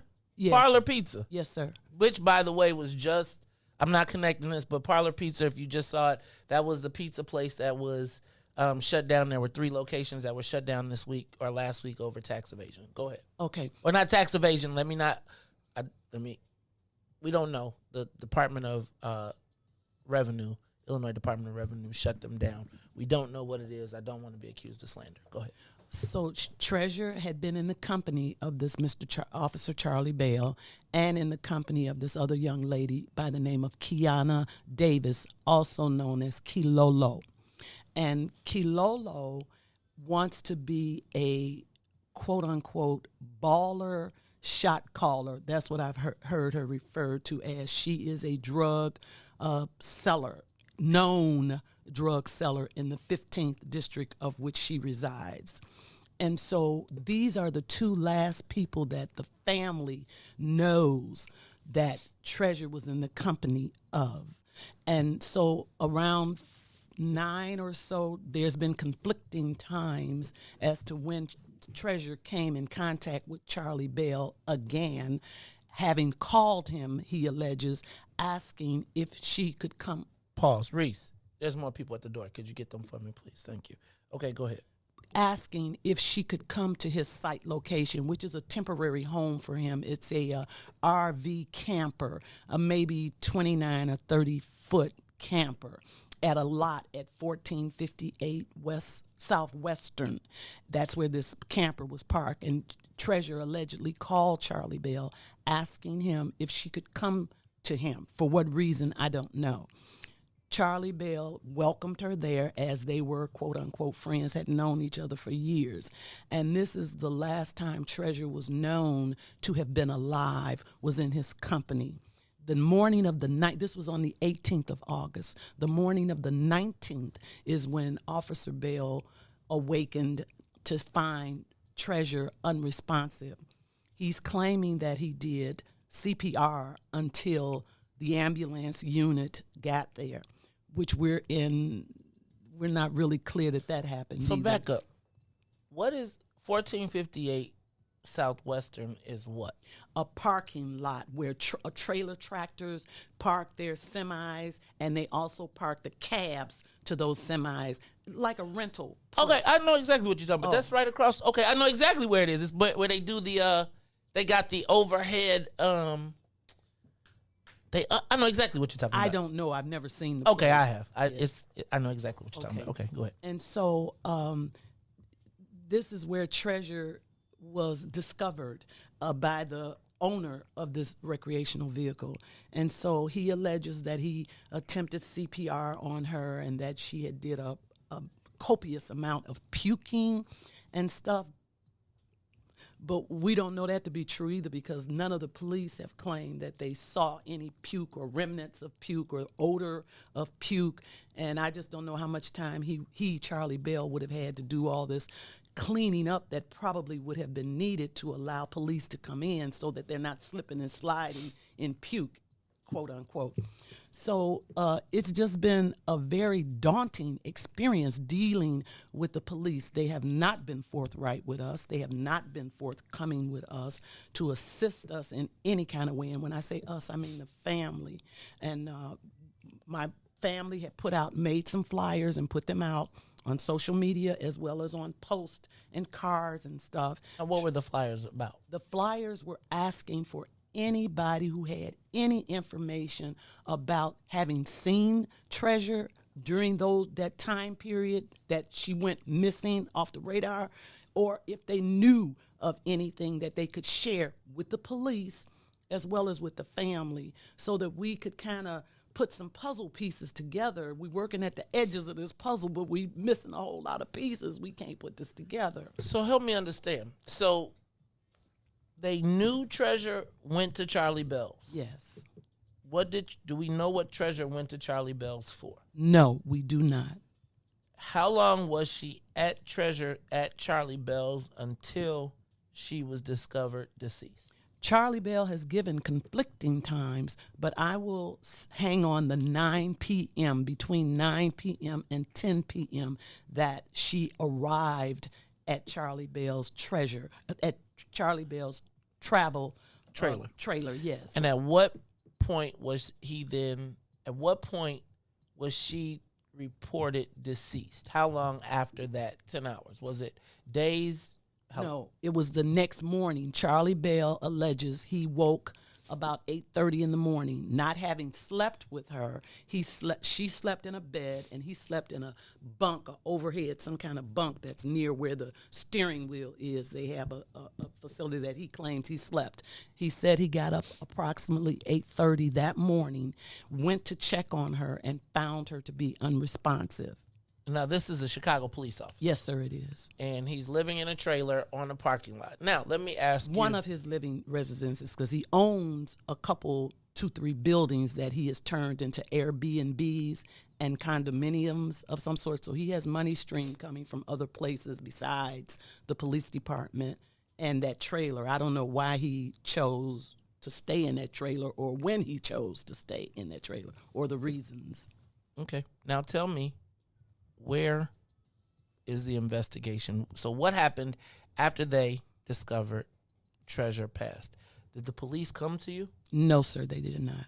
So how did you discover that Treasure was deceased? I was told by my daughter, Treasure's mom, that a man unknown to her, a man unassociated with the police department, came to her trying to tell her that he had found Treasure's car in this parking lot, and she wouldn't open the door for him, and she told him to slide his information under the door, which he did. It was a business card, and he wrote on the back of it this 1458 Southwestern address. And again, I might be leaving out some things, but my daughter, who is getting ready to come in, she is the one, not Treasure's mom, the other daughter, Tracy. She's on her way in to tell you exactly how, because her and my middle daughter, Lolita, they rode around looking for Treasure because they were hoping that Treasure was in jail, maybe, and not in the morgue. Yes. And so they rode around looking, and they found Treasure's car in this parking lot. The windows down, the sunroof was back, and she had a lot of property, personal property, in this car, in this Element. It was a Honda Element, so it's kind of boxy looking, like a little SUV. And so they took her computer that she had, her laptop, in this backpack that was hidden under some other detritus and stuff that was in the car. They took that, and there was a gentleman that they saw, because they didn't know Charlie Bell, as not do I. They saw this gentleman in a black Audi just kind of surveilling the parking lot near Treasure's car, as if to see who might approach this car. But he never said anything. Was it Charlie Bell? Yes, it was. Yes, it was. Okay. So let me ask. So I'm gonna put some of the basic stuff out. I right? apologize for not knowing. No. Because I think that one of the easiest things that people do is dismiss these situations as drug-related incidents. Is there the thought that this could be potentially a drug-related incident and potentially an overdose gone wrong? Yes, that is a possibility. And we have since been in contact with the medical examiner's office, who has provided us with information that would lead us to believe that that is a good possibility of that's what this turned out to be. Okay. So help me understand what is the challenge right now? Where is the family as it relates to this investigation and what's happening with the Chicago Police Department, and what specifically is the family, I don't want to say alleging, but concerned about? So she went to Charlie Bell's house, who she knew. They're alleging that there is a potential overdose. Is the challenge that the police are not going after Charlie Bell for his participation in the overdose? Help me understand what our issue, and obviously the passing of a black woman, but tell me what we think is nefarious. That is part and parcel of what the family is processing, because Charlie Bell is known, quote unquote, to be 3 to 4 things: a drug user himself, a drug seller himself, a drug buyer himself, and of some designer type drugs, a drug manufacturer. These things are known. Charlie Bell. Now, when you say known, because I don't want to be accused of slander, and I want to make sure that Mr. Bell, if you would like to come and defend yourself, we are extending an opportunity for you to come to the station and let us know. When you say it is known that he does these things, my question would be, if it is known, how come the police don't know, and why is he still working there, or what if he's still working there? There are some police who do know it, but police protect police. And we know also that there are people who knew Treasure and who know Charlie Bell who can verify and give veracity to what I speak. However, the detective who has been assigned to this case, even though we provided him with information of a person of interest that he could interview, could talk to, or whatever, he has not done that to this date. That Charlie Bell gave misdirecting information to the reporting officer on the scene by way of giving them the wrong address to look for relatives and next of kin of Treasure. Charlie Bell knew where Treasure lived. Charlie Bell knew where Treasure's mother resided on that day, and she resides there today, where he could have gone or sent another beat officer down to notify this mother that her child was deceased and was now at the morgue. He did not do that. The family is concerned about, why did you give this misdirecting information? Why did you do that when you knew? Not only that, the police had an identification of United States or Chicago, state of Illinois, identification card in Treasure's personal possessions that was current, that had her mom's address and apartment number on it. So you could have used that, or you could have run Treasure through your Leeds computer or APHIS computer, since now we're learning that the detective is claiming he knew Treasure from the 15th, although he was ambiguous about how he knew Treasure. When I asked him, had he ever arrested Treasure? Had he ever did a street interview with Treasure? Had he ever seen Treasure passing drugs, getting drugs, selling drugs, buying drugs? He said no. And when I asked, well, how do you know Treasure, and why are you stuck on this narrative that she was a dope user, drug user? Why are you stuck in that? He was still ambiguous, and he would not answer the question with a direct answer when we had a meeting with him. Now, where is the investigation with the CPD in relation to Charlie Bell and the connection to this death that occurred in his vehicle or in his possession? At this time, I would have to say position 0, because the police have not talked to us or interviewed any of us and some outside extended family persons that we know who were in touch with Treasure on the 18th of August, which is the day that into the morning that she allegedly died, August 18th into the 19th. And nobody's been interviewed. We haven't been asked, do you have any addresses for these people where we can go out and canvass some of these people to try to find out when they last saw Treasure, what was Treasure about, how was she doing, what was her frame of mind? None of this. And so right now, as far as we know, the investigation, if there is an investigation, or interviews, if there are any, we don't know anything about them. We have not been advised of any. Okay, so I am going to ask, let's take this, we're going to do this. We're going to take a quick break, and then we're going to come back with questions.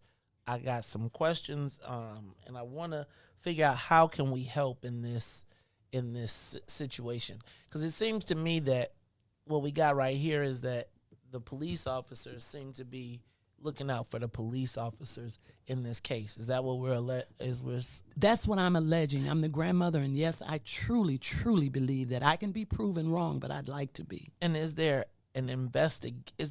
currently an active investigation? Because it seems to me, and just what it seems to me is that, I was talking about this a while back, that oftentimes police can close the books on a death just by alleging a drug connection, right? Like a connection to the drug. Like I remember when back in the day when people would get shot, they would leave remnants of drugs or something behind, and then the premise would be it was a drug-related incident and there was no need to have an investigation. And it seems like that's where we are right now. But I want to talk about it a little bit more when we come back. This is the Meija Jackson Show. We'll be back after these messages. The Meija Jackson Show will be back after this break. WIIFTBP. What's up, everybody? It's the green side of things. It's your man Sadiq. And Cassiopeia. And we need you to like, comment, and share. We need you to do it right now and join us at our new day and time, Wednesdays from 1 to 3 p.m. on What's in It for the Black People Media. Shop at Black-owned and operated Solo Beauty, where you are appreciated and respected. Located at 8158 South Cottage Grove, Solo Beauty can supply all of your black hair care needs. Solo Beauty is open from 11 a.m. to 8 p.m., Tuesday through Saturday.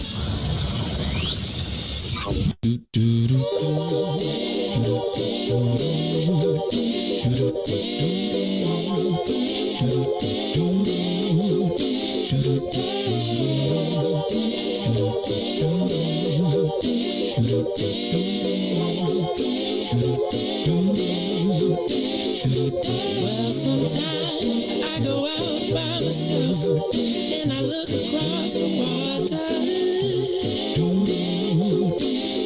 and I think of all the things what you're doing, and in my head I paint a picture. Since I've come home, well, my body's been a mess, and I miss your ginger hair and the way you like to dress. But won't you come on over? Stop making a fool out of me. Why don't you come on over,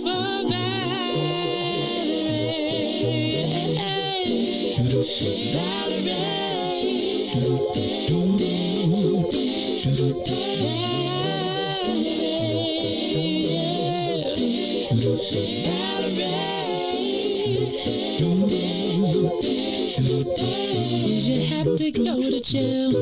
Put your house on up for sale. Did you get a good lawyer?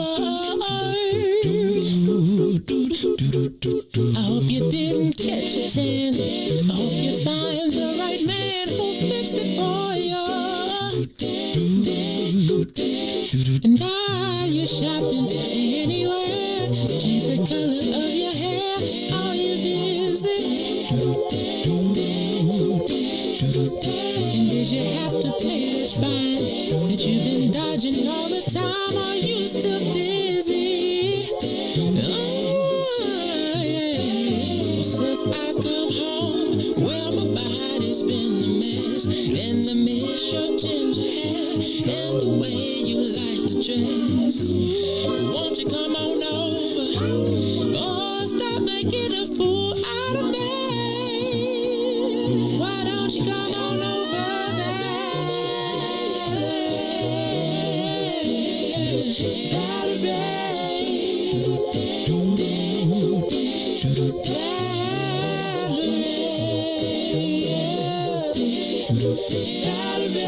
Listening to the Meija Jackson Show. I am your host, Meija Jackson. Got my girl Ruthie Moore in the building, and we are talking to Miss Muhammad. What's your first name? Mickey Fatima. Mickey Fatima Muhammad. She is the From Bolingbrook. Bolingbrook. Oh Lord. See, I'm telling you, streets of Bolingbrook, man. You from Bolingbrook? How you from? How long you lived in Bolingbrook? 1985. Straight up. Straight up. I moved to Bolingbrook in 70. 1978. How you know? You been in my. She been in my files. See, you been in my files. All right, now. So who'd you vote for in the last election? In the last mayor's election. Oh, I ain't gonna tell you. That's all right. You know we put Claire back in. Oh, this lady that was took Claire. Mary Basta. Yeah. Okay, so let me ask a question. Wait, so you have any kids in the high school that went to Bolingbrook? No, he went to Romeoville. Oh, can't even talk to you. What was his name? Travell Smith. I'm not talking to you. Yes, you are. No, I'm not. Yes, you are. No, we gotta kill the You Ville. know we were there, the Spartans. You know we were there because of the dividing line. I lived right on that line too. We did too. I went to BJ. What high school did he go? What middle school did he go to? He went to middle school in Palos Hills. Oh, okay. I was like BJ Ward. See, I went to be everybody I went to high school went to grammar school, middle school with, went to Romeoville. Me and my anyway. Long story short, so here's where we're at. So we're at the point where Treasure Hendricks has been found deceased in the what seems to be Charlie Bell's trap house. Mobile, right? And it seems to me that what we have here is the police not taking the next step to find out, taking the easy route out by saying, okay, we're going to connect this to a drug-related death, and then we'll move this thing along and call it a wrap, and we don't have to investigate one of our own. The family, right now, where do you sit? Like, where is the family as it relates to your contact with the police? Because you've talked about this sergeant. What's his name? Sergeant Joseph Montanaro. And what's his role in this case? 20125. What's his role in this case? His role in this case is the primary detective on the investigation. There was another name associated with him, a detective Kayetko, and I've never seen nor talked to that particular detective. I tried to initiate a meeting with Detective Montanaro because when this first occurred with Treasure, we went to the police department at the 11th District over there at Kedzie and Harrison, and I spoke to a Sergeant Bernath who indicated that he just drew the short straw, and that was why he was there that Saturday, but that Montanaro does not work weekends. So we came back that Monday to find out that Montanaro was going on vacation for 2 weeks. So I asked, is there nobody to work in his stead? What if he falls dead while on vacation? Who handles his investigations there forward? There were no answers to that. There were no answers to that. So anyway, when Montanaro came back from vacation, I asked if we could have a meeting with him, we being my Treasure's mom and myself. Are they here? No? Still not? Okay, go ahead. And so I asked Montanaro if we could have a meeting with him in the police station with a supervisor in attendance. He told me no, and that no supervisor was going to talk to me. So I said, okay.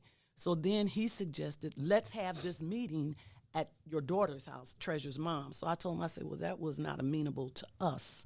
Nobody want the police all up in their house. Go ahead. And they ain't vaccinated. Go ahead. And he didn't come or anybody from the department to notify us that Treasure was even dead. Now you want to go to the mother's house to have this meeting. So I told him that was not an option that we wanted to do it. So then my daughter, Treasure's mom, says there's a new library at Hoyne and Madison. So he tried to play like he didn't really know where that was, and then she gave him the exact address. That's by my house. Go ahead. And so he said, okay, he would meet us there on the 12th of October at 9 a.m. Now, this other stuff done happened. The deceased happened August 19th. Yes. And we're now in October. October 12th, okay. Tuesday. Okay. So the library, he said to meet him there at 9, which we were there early. And he got there, and the library didn't open until 10, which we didn't know. And obviously he didn't either. But anyway, he said his suggestion was that we could, because it was raining too pretty hard, he wanted us to get in our cars and have this meeting with him in our cars where we would be in one direction, he would be another, so the driver windows would he was giving y'all a police meeting. Yeah, he was going to give us one of those. And so my daughter, who will be here shortly, Tracy, she said, this is professional. We're not getting ready to meet with you in no car. So then she also asked him, Tracy did, if he could call to another police station and see if we could get a meeting room there, since I know that the police operate reciprocally. You do me a favor, we do you a favor, whatever. So these are city properties. And so he said, no, we were asking them, why can't we go to your police station? Well, you have to reserve those rooms, and those rooms are full up. Those rooms are full up, and so we can't go there. And so then my daughter said, well, what about the courthouse right around the corner that's adjacent to the department? He said, no, those rooms are full up too. I just came out of there, and all those rooms are full up. So we didn't really process this. We didn't get this. We didn't know what was going on, other than the fact that maybe he didn't want to be seen with us in the police station. We couldn't figure that out. So anyway, the library opens, and we go to the library. My daughter, Cynthia, Treasure's mom, asked, because that's her library, she asked one of the people there, the personnel, if they had a room off to the side where we could, because our voices might get elevated. We didn't want nobody getting scared and running out. So they gave us a room where we could talk. We were there approximately 2 hours. And we left with as many questions as we came with. He really seemed like he was trying to divert, cast aspersions on Treasure's integrity, and that he knew she had died from a drug overdose, when in fact that very morning we called down to the medical examiner's office, because I had called down there the week before, and I told my daughter, I said, the status could have changed since I called down there last week. Let's call them now and see what they say. Well, the status was the same as it was the week before, that Treasure's case was officially pending, although the detective claims that he had a detective friend, or he knew a detective at the medical examiner's office who told him it was probably a drug overdose. So when I asked the medical examiner personnel if, in fact, they had medical examiner detectives or any detectives in the building working, she told me no. So I don't know where this, and she told me, she said, I don't know who the cop, this is exactly how she said, I don't know who the cop talked to, but he didn't get no official information from any of us, because I'm looking at the file right now at the status line, and it says officially pending. So we don't have a status. We don't know what she died from yet. So now what? Now we are at the point where you are now. So do we have an investigation? I don't think so. I don't know. But and nobody at the police station is responding to you? No. Oh, yes. The detective called my daughter, and she called me. We were on the three-way, and he told us that he did not like the fact of these flyers going around. He told us if he saw one more flyer on social media, or if he got one more phone call with threats to his life, that he was going to put in a cease and desist order legally. Wait, you lost your daughter. I mean, your granddaughter. And he's upset because he's been, because what happened to him? Who's threatening his life? And why would his life be threatened? You're a police officer trying to do a job. The flyer has asked that anybody with any kind of information, she may have gone to a McDonald's, she may have gone to a Burger King, she may have gone to anywhere on that night. And the garments that she had on in the picture is what she had on that day, that night. So somebody could say, yeah, I remember seeing that lady. She came in here, she was real nice, she was smiling, she was happy, she was this, she was that. But he doesn't want these flyers posted. We had no other recourse but to try and ask the community for help because we're not getting it from the Chicago Police Department. We're not getting it. So how can we help? What you need do you have a lawyer? Miss Tamika Holt has indicated that she would try to provide legal help for us. Lou Myers is no longer here, so I can't call Lou. Man, you needed to call Lou. So we can connect you with an attorney or with like Chicago Legal Network or a variety of attorneys. But I guess my question is, it seems like, why is the Chicago Police Department just having a challenge giving you like basic human dignity? That's and that the same seems thing like we ask. what a family is owed that. Like a lost, go ahead. Now, don't misunderstand, and I've told the family, we know that Detective Montanero is not working only on Treasure's case. We know that. They may have even given him a couple more cases after his vacation. We understand that. But Treasure's case needs to be worked on as well. Now, I don't know if you can designate down, because you're a detective, you may be able to designate down for somebody to go out and do some of these interviews that need to be done and bring that information back to you. We don't know how they operate. I've been retired since 2003 from the police department. So things have changed since I was on the department. I was not in patrol for a lot of my years. Last 14 years, I was in fugitive warrants and extraditions. Ooh. So open up the door. You ain't putting no babies on. You ain't put the gun on no babies, did you? No, I did not. Anjanette Young needs some help. That's all right. I know that's right. So anyway, a lot of things that they may do now, I'm unfamiliar with the protocol of what they do because I wasn't in patrol for a lot of my years. And so I don't know what Detective Montanero is up to or what he's trying to be up to or what he's trying to circumvent or what he's trying to massage data on. I don't really know. But we the family, have not received even the basic due diligence of what you would do in an incident such as this to help the family. And I think what you all are looking for, what exactly does the family want from this investigation? We want to find out specifically whether or not Treasure of her own volition ingested some kind of drug or if in fact it was forced on her. Treasure was a drinker and Treasure smoked weed. We know that. We acknowledge that. But was something maybe put in her drink? Because they knew, all her friends knew and when you talk to any of them, they're going to tell you Treasure liked her drink and she smoked weed. But Treasure did not do hard drugs. Treasure has had some traffic violation arrests. You will never find in any of them where she took any drugs, alcohol, that drinking and driving. So we want to know, her face had trauma to it. They never, on the reports, they don't mention anything about the trauma. Her lips look swollen like something had hit them she hit the lips or the lips hit something. Her right eye in the casket had a visible bruise on it. Her head across the top had what I refer to as hematomas, 3 in a row. Her face on the side, her right face had abrasion to the skin, like maybe it had been scraped or she had pulled against something or whatever. And so we want to know, where did these come from? These are not natural in nature to a person's physiology. It's just not natural. And we could tell that they were not natural, even with the cosmetology that had been done for the funeral. I do. Where is the compassion from the Chicago Police Department? Who, this seems to be another easily dismissed death of a black woman. It seems to me that oftentimes, and I what was crazy to me was when I first read the story, I was under the impression that this was in a police lot.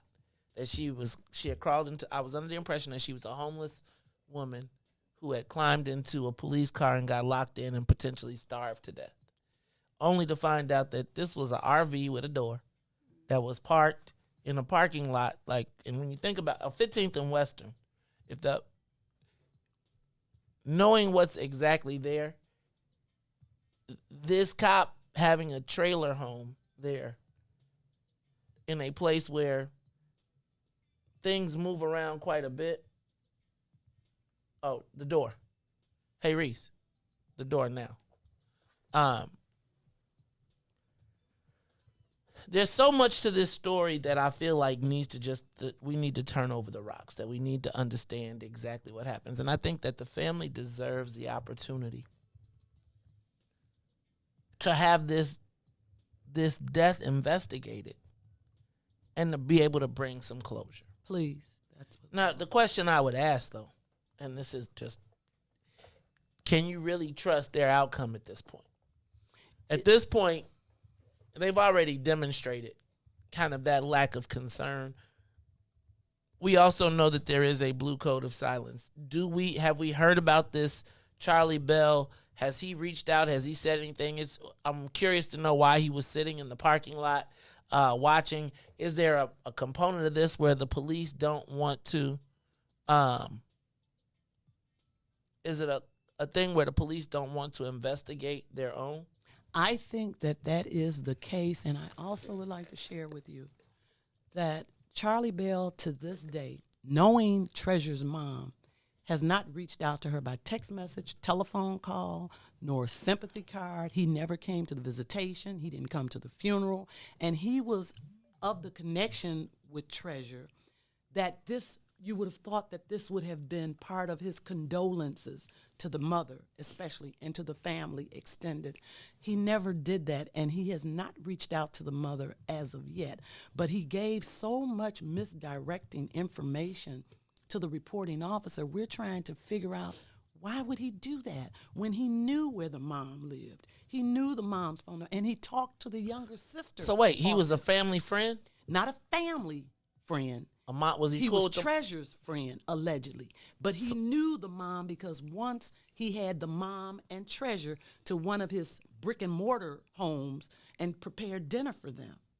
So he knows the mother. This is what I mean by he could have went to the mother to say, I regret Treasure being found dead.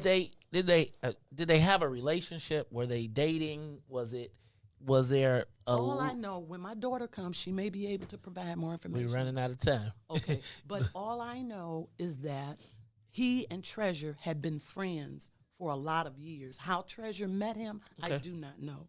But she saw him as a friend is my point. She here? I'm sorry. No, that was Tamika. She already been here. Oh, okay. All right. So now my question is, how do we help? What can the audience do to help you in this case? What can we at What's in It for the Black People Media do to be of assistance for you? I don't want to speak for the entire family because I am not the spokesperson for our entire family. We work as a collective. However, we, the family, in as much as I know and I believe, we want to find out what happened to Treasure. Were these drugs forced upon her, or did she take them willingly? And if she did, where did she get them from? She was in the company of two persons prior to her leaving the planet. That was Charlie Bell and Kiana Davis. Those two people we know about. If she had an intersecting visit with somebody in between, that we do not know about. But the two people who saw her last alive was Kiana Davis and Charlie Bell. Kiana Davis, Charlie Bell, what do you know? Come out. Kilolo, I'm sorry. Kilolo, man. Is that name really Kilolo? That's her nickname, I think. Okay, come on in very quickly. We got about 4 minutes to go. This is Treasure's mom. Hey, Treasure's mom and Treasure, have a seat. Riis, let's put them in the chairs. How you doing? Good to see you.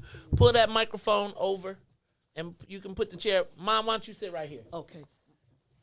Granny, why don't you let Mom sit in that chair right there, and then we can move this, because I want to make sure that we give Mom the opportunity. Riis, put it on the other side.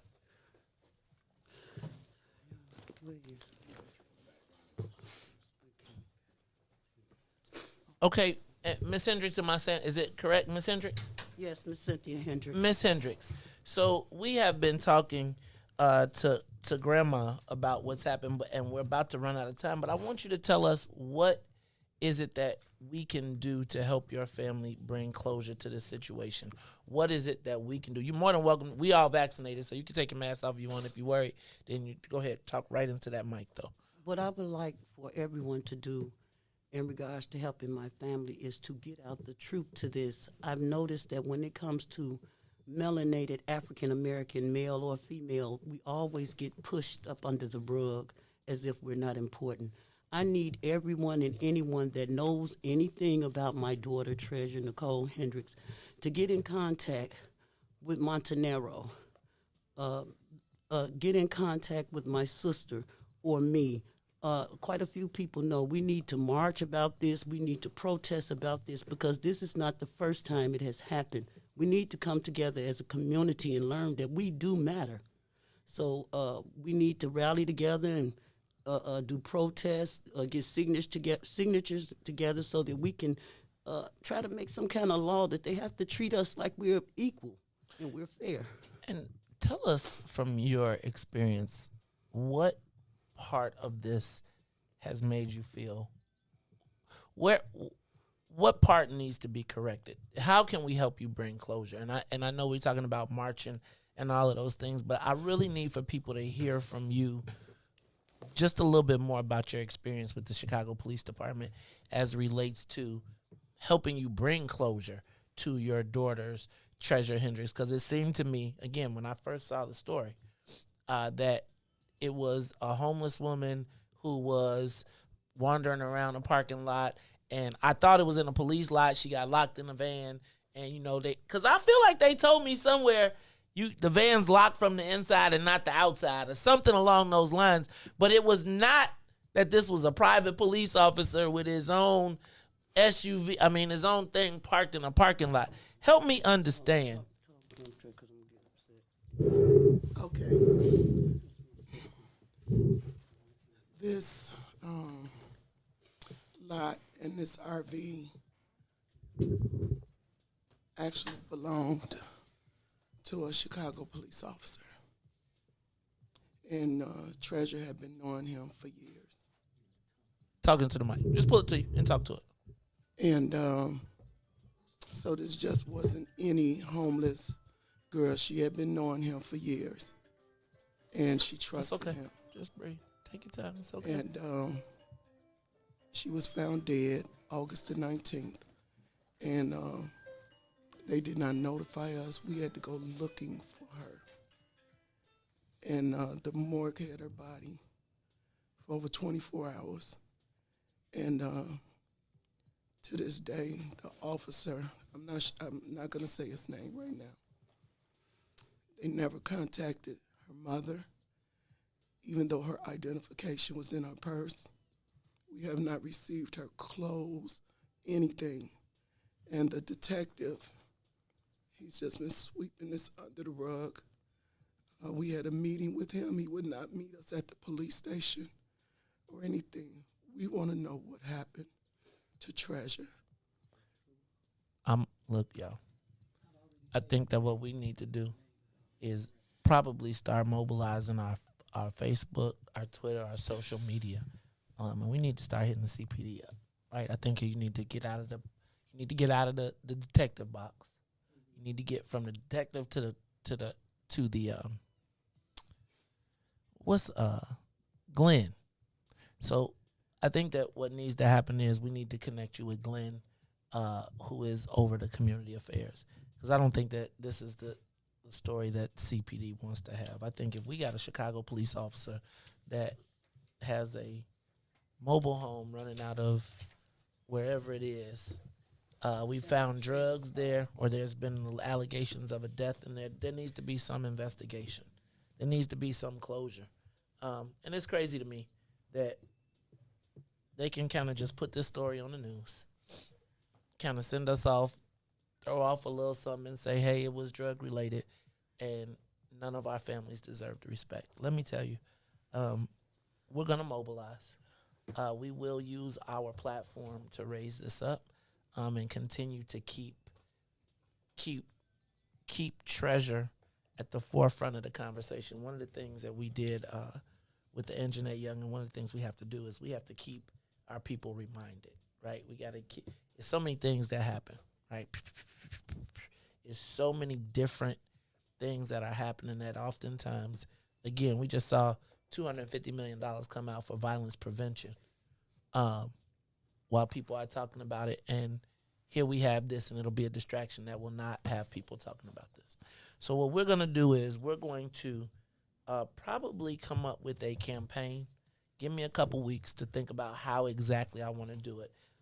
You keep us up to date on any actions. Tamiko knows how to get in contact with us.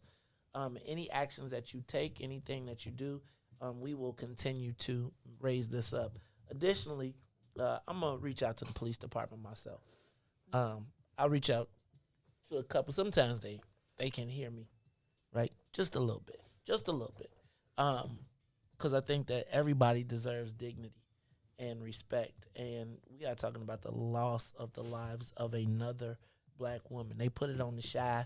Y'all be watching it on TV, and it's a whole storyline. And then when it comes right into our face, nobody wants to deal with it. Everybody wants to look the other way. So I'm going to say, go ahead. Can I say one more thing? Oh, you certainly can. We were threatened that if we put up another flyer on Facebook by the detective that's in charge of this case, that he was going to do a cease and desist on us. Who's the judge? Let him file it. Let him file it, and let me see the judge that said, and the judge that's, okay, it's election season, badasses. So let me just be clear. The judge that feels the restraining, if they can put a cease and desist on these sisters for looking for their families, Mr. Judge will be looking for you. How about that? How about, dear Mr. Judge, dear Mr. Police Officers, and let's be clear, I don't have no threats, I ain't got no gun, I ain't trying to shoot nobody, but I don't think that you get to rest in, you don't get to have peace while they don't. Y'all don't get to have peace while y'all are not trying to help them bring some closure to this. We are not going to leave our black family and black. It's too easy to dismiss us. It's just too easy to dismiss us. It's just too easy to create a narrative and walk away, and people say, oh, well, you know what it was. I told you when I was reading through these documents, I'm going to tell you I was guilty. I'm claiming it. I'm going to claim that it's very easy. They make it so easy for us to put our own pain, our own people to the side. They can say, hey, I said this before. They used to do it when we were back in the 90s.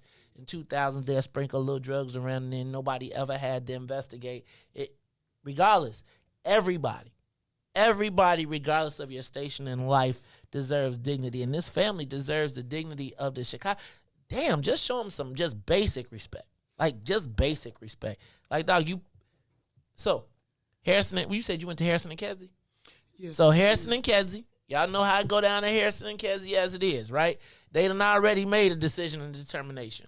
But this is why the police get the treatment that they get, because when we are in pain and suffering, they never come to our aid and assist. This family is looking for closure. That is, they are not asking for nothing but human dignity. And it goes back to Ruthie. Find Ruthie's promo for John Catanzaro when we go to break after this. Because, again, she asked this question. How do you see us? Like, what do they see when they see our families crying and grieving and being in pain? What do you see? Like, what do you see if it's your daughter? You don't have, like, we'll turn on the TV and they'll have us all crying about missing Susie. Mm. And missing Susie done, I ain't going to even go there. I'm not going to even go there. What I am going to say is that our people, what do you see when you see black people? To the CPD, what do you see? To officer, whatever your name is. When you see these black families grieving over their loved one. Like, this ain't no, like, this is their loved one. And they need closure. Now, the fact that this to me is no different than hearing Anjanae Young. It's not. You are looking at these women as they are sitting here crying over their loved one who they just want closure. To walk into the police department and be treated with respect. To know that, and man, and it was one of y'all, and in one of y'all boys' whips. So can somebody tell me what was going on, dear Mr. Police Officer? Can somebody please tell me what was the SUV doing parked on? I mean, not the SUV, the motorhome doing parked on Western. I know the lot. Can you tell me what was going on and what your boy got to do with it? Right? Because there's more to it. And it's too easy to just dismiss. So let me tell y'all what. We're not going to let them just dismiss it. Tamiko will keep us up. I know she put it on our exec board agenda at What's in It for the Black People at our political action committee. I think you need to go visit some aldermen. Let me see. So you said Harrison and Kesey, so that I would be reaching out to Alderman Jason Irvin, right? That I would be talking to Alderman Burnett. I'd be talking to the Black Caucus. I'd be talking, where's Guion? Where your police board chair? Probably buying some lots. But we have a whole black network of people that are involved. Glenn, come on, man. This can't keep happening. This cannot keep happening. Look, y'all, this is the Meija Jackson Show. I got to take a quick break. I want to thank you all for coming in. This story has been a little bit much. We cannot dismiss our own people. And we cannot allow them to feel like any of us don't have value. And this essentially is what they are saying right now, that we lack value. What do you see when you see us? What do you see? Like, how can you not have compassion? You think about that. You think about losing a loved one under any circumstances and what it has to take to ask somebody for help, to help you understand. And they look at you and see straight through you. Cease and desist. Fool, you cease and desist. They looking for they want answers. And it used to be a day when that was y'all job. It used to be a day when that was your job. Now, you talking about cease and desist because they want to find their loved one. Your mama. It's the Meija Jackson Show. Look, y'all, I'm about to get up out of here because I got to go to the bathroom. I got to take a minute. I'll be back after these messages. This is the Meija Jackson Show. Thank you all for coming today and sharing your story. I'm sorry that you are experiencing this pain, but whatever we can do to help you alleviate it, we will. All right, Riis, give me that promo, and then we're going to take a quick break. We'll be back after these messages. The Meija Jackson Show will be back after this break. WIIFTBP. Introducing your trusted source for high-quality black emojis, better known as Blackmoji. We believe black is beautiful, and that beauty should be reflected in the digital market. Now there is an app that does just that, starting with Black Greek letter organizations. Blackmoji D9 offers more than an emoji app. It is a cultural experience of black excellence. Download the app in the Apple or Google Play Store to access a specially curated catalog of emojis representing the Divine Nine. Use the emojis to celebrate Black Greek events, acknowledge current events, support social causes, and learn about esteemed Black Greek members who blaze the trail of Black history. A portion of every subscription goes toward a scholarship fund specifically for members of Black Greek letter organizations to help keep the legacy alive. Download the Blackmoji app today. And now, traffic and weather.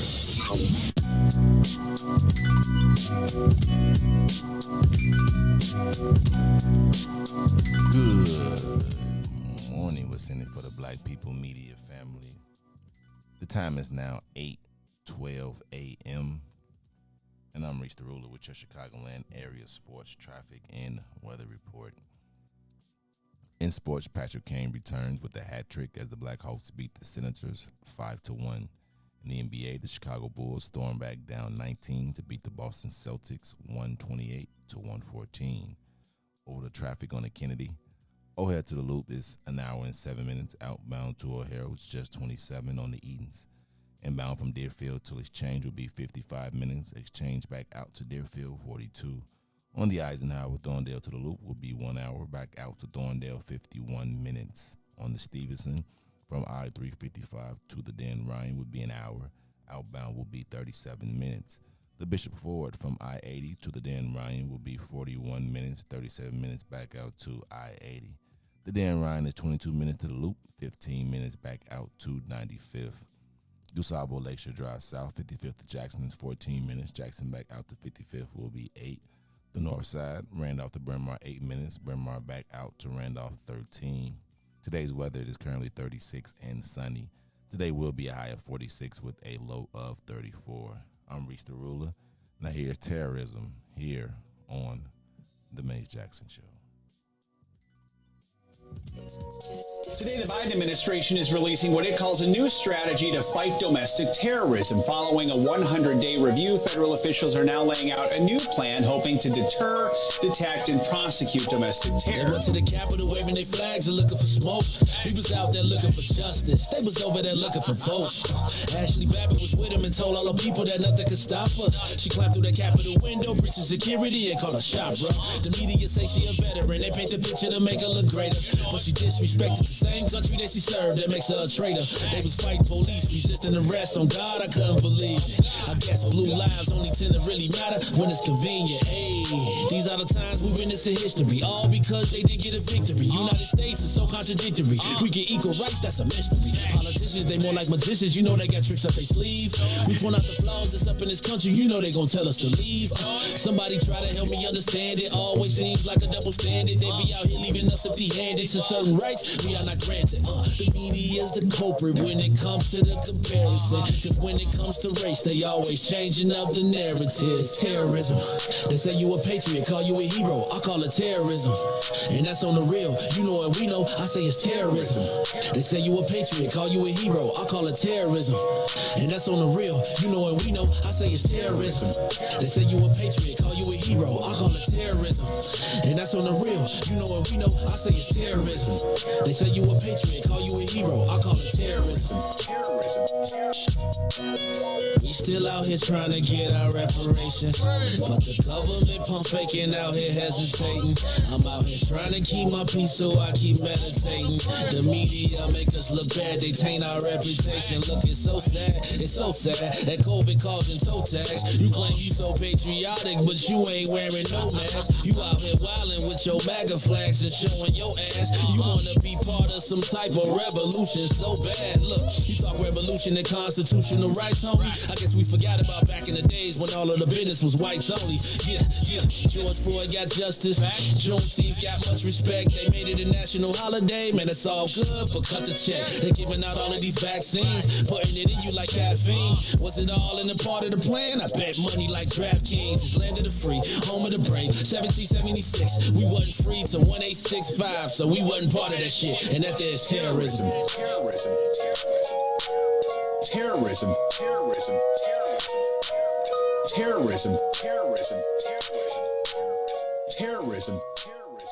Back to the Meija Jackson Show. You are listening to the most dangerous show in the morning. This is What's in It for the Black People Radio. Meija Jackson, the most vociferous advocate for black people in the world. For Ruthie Moore, for Todd Stoger, I am the host of the Meija Jackson Show, asking every single day, what's in it for the black people? And if you don't like it, you can still tell them Meija said, Mayor Lightfoot, man, we ain't accepting that. We ain't accepting that. Let's go. Yeah.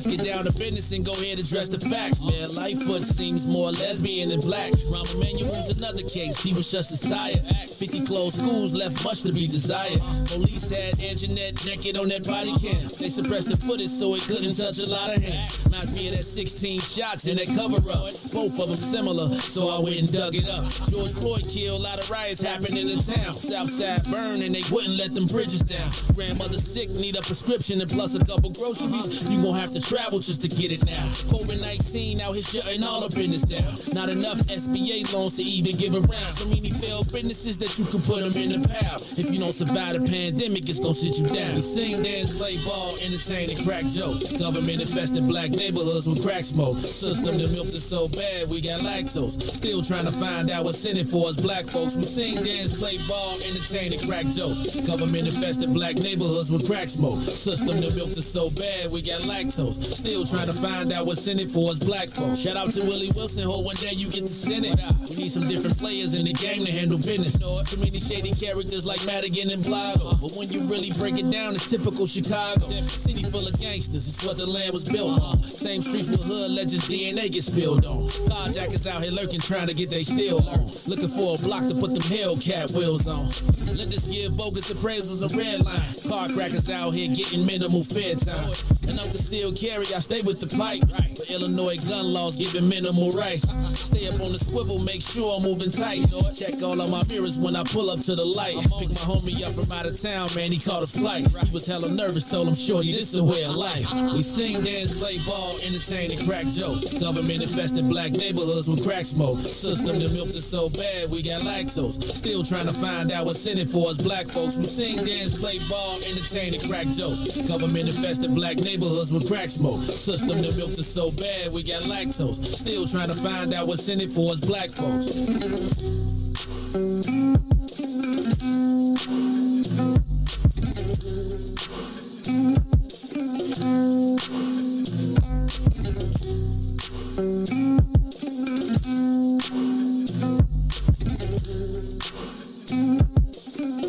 Wake up, Chicago. Wake up, world. This is the Meija Jackson Show. I'm your host, Meija Jackson. Got my co-host, Ruthie Moore, my man, DJ Riis in the building. Ruthie Moore. Is there a, it clearly seems to be a lack of value for the lives of black women, black people. But I got to tell you, I felt a little guilty because I did feel like I just took the whole hook, line, and sinker. It's crazy to me to see how white folks don't seem to see the humanity in black people. Like, I don't know exactly what the outcome would be, but it does seem to me, I always wonder, what do they see when they see us? It's like you got to beg. Like, I honestly do not believe in so many cases that white people see black people as humans. They don't. I mean, I don't know how. Time and time again, we keep seeing that. It's embedded in the systems. Yeah, I don't know, man. That was a little deep. A little deeper than I was prepped for. Me too. You know what's crazy though? When you Google her name, mm-hmm. this show pop up just from what you put today because it's not a lot of media hits, and she has such a unique name, right? That it's just really Wait, interesting. you Google? Wait, the first time you heard? If you Google her name on Google, Treasure Hendricks, look within the first page of Google results, you're gonna see what's in it for the black people. The video pop up today. So that's really the power of media and how we got to control our own narratives. Damn. See that? Damn.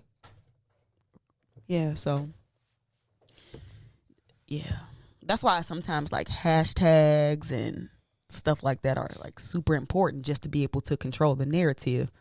Because before today, when you Google her name, nothing comes up except for like a digital obituary and maybe, you know, some old records that she might have had, but nothing related to this incident. So that makes this even more powerful. But I don't know. I don't know how I feel about the having to beg for justice. It do something to me. I think it's just like, where's your human decency? Like, I mean, just where's the human decency in it all? That's the part. Like, that's just the, like, which goes back to my car story of him looking at me like, what's that ninja doing on the net?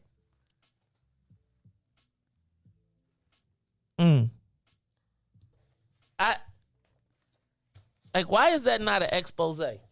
Shout out to Arthur Turner, Larry Luster, and Hannah Jubei for their new media company. We expect that we'll be on your buying list, sir.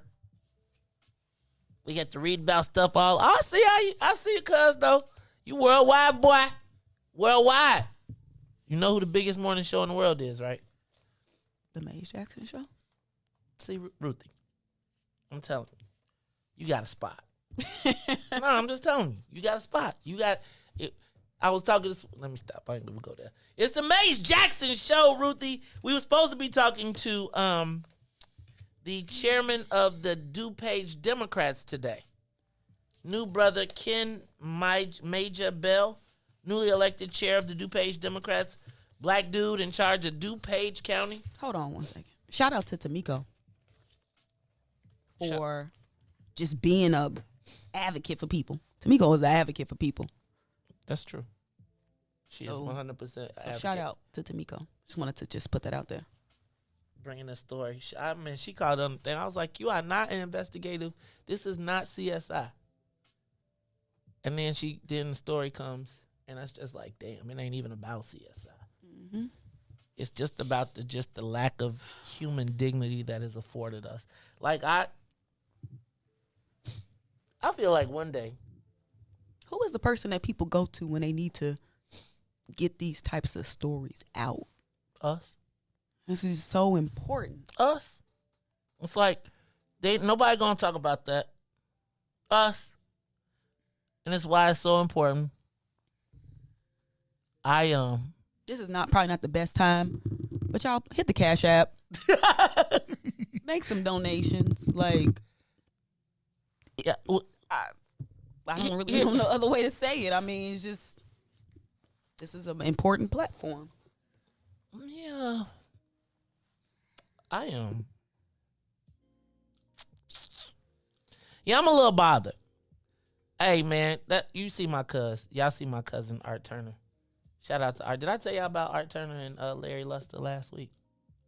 Pulling power moves. I just had to say something positive about some black people. Like, my brothers, you know how, let me tell you something. I tend to have the expectation of being let down by people. Right? You know, I be having a funny face. I be like, whatever. Can I tell you something?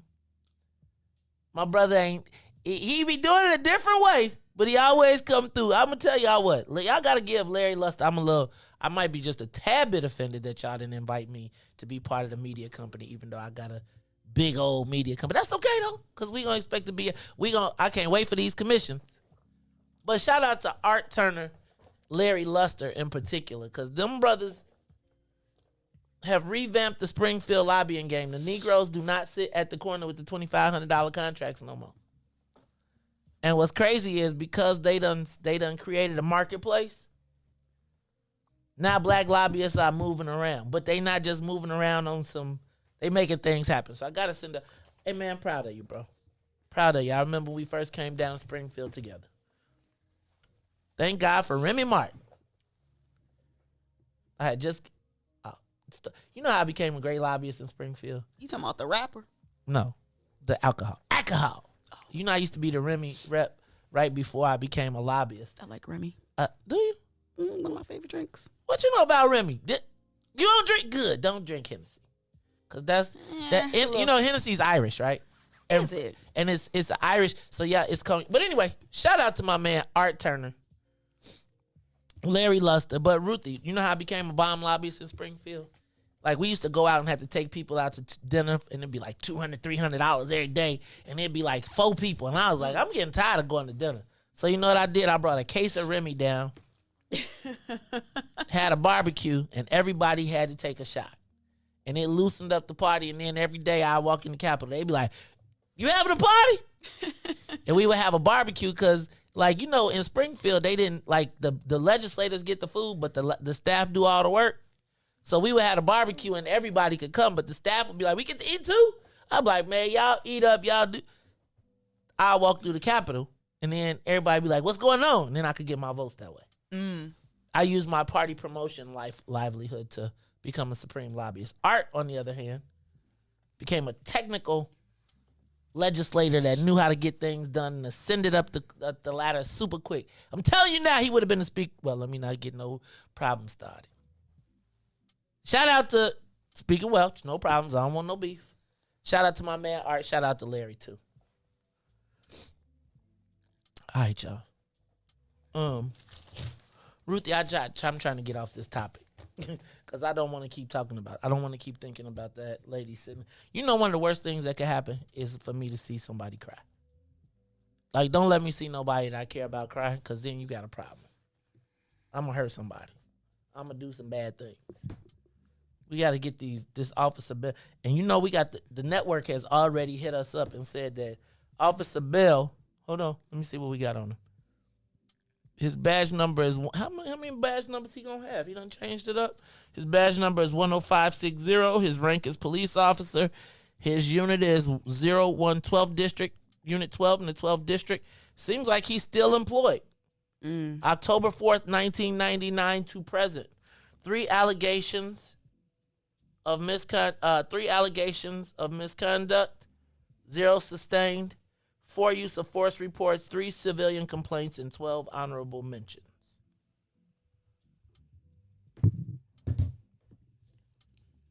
I'm just asking. We need Glenn.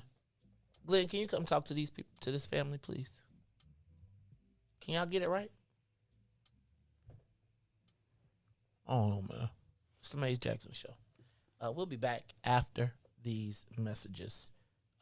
We're gonna. The CPD show got a lot of rental property, don't they?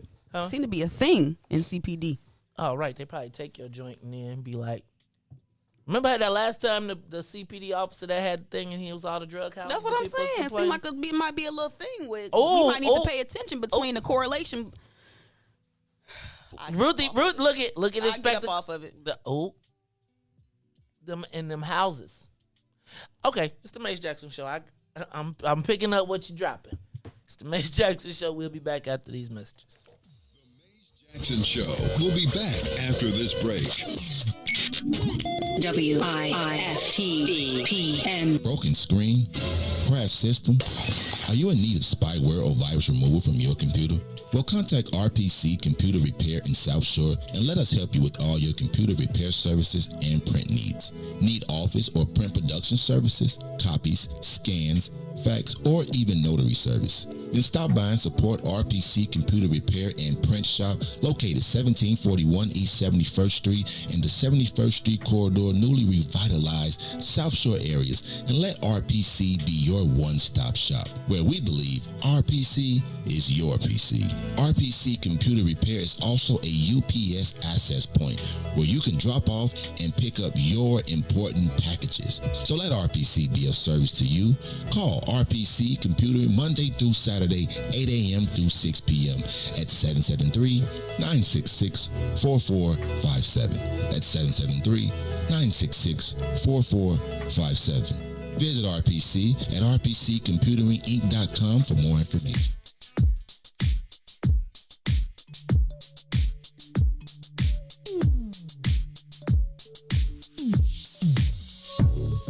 I don't know what you did, but you did it right. Girl, you make it look so easy. Everywhere you go, there's turning left and right. Can't say you a dime, you're a 20 piece.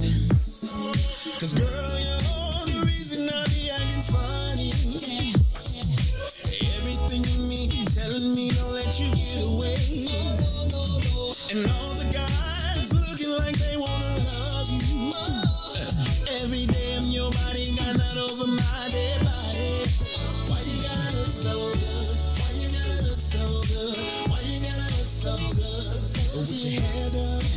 nails done. When you put that grown on, why you gotta look so good? Oh, with your hair done, nails done.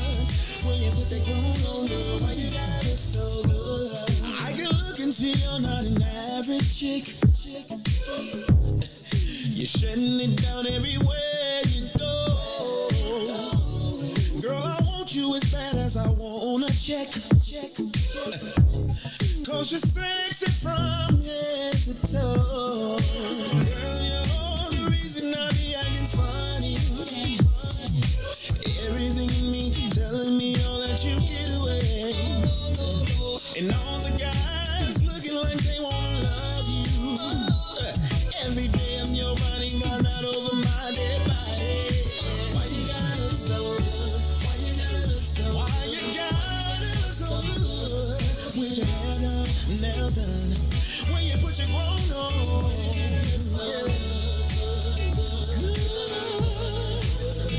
It's something about you. When you put your grown on.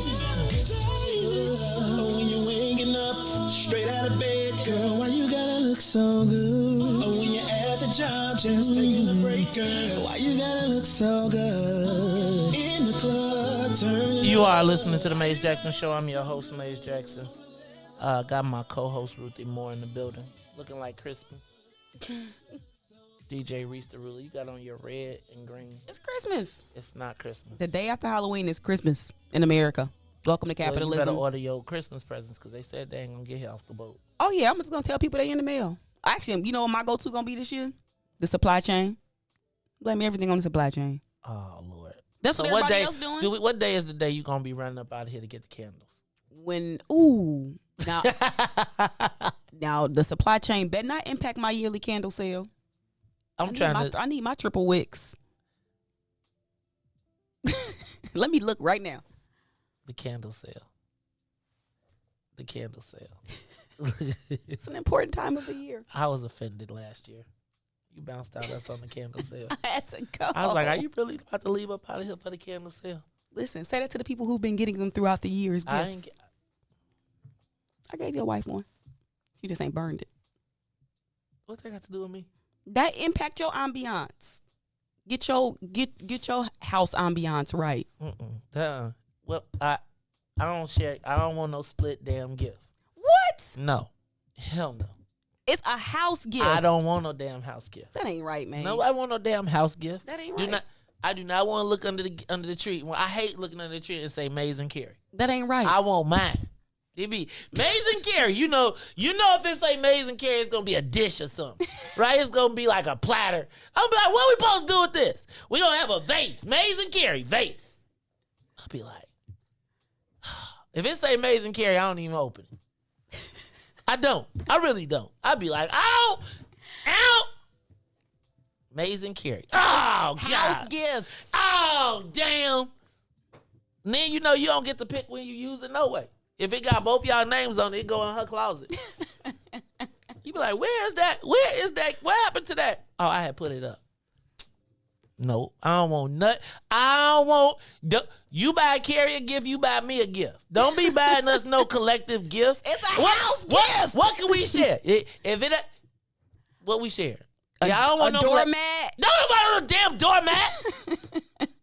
Y'all can do a candle. Don't nobody want no damn candle. A house gift. Don't nobody want no damn house gift. Look, I don't want nothing. Look, if the envelope say Maze and Carrie, I just be dropping it off on. I don't even open it. That bad boy will sit there the whole day. Maze and Carrie, please. Don't nobody. Then y'all buy it when you say Maze and Carrie. It's really for Carrie. It really is. It's a house gift. No. It's like when somebody bring a casserole. First of all, if you bring me a casserole, if you got a casserole, then you probably got a cat. So no, thank you. Casserole. Who brought a casserole? You better bring a peach cobbler. Jesus. Oh. You're funny. I'm just saying. I don't buy no damn group house gift. So what you gonna put? Maze, Carrie, Bug, and Milan too? So all four of us supposed to share. What we gonna do? It's supposed to say cut the candle. Maze and family. I don't want that either. I don't want no collective gifts. Give me mine. I want my name on mine. Did you ever buy collective gifts for your children? Hell no. You ain't Yes, work like I that? did. I did. Okay. I bought them a the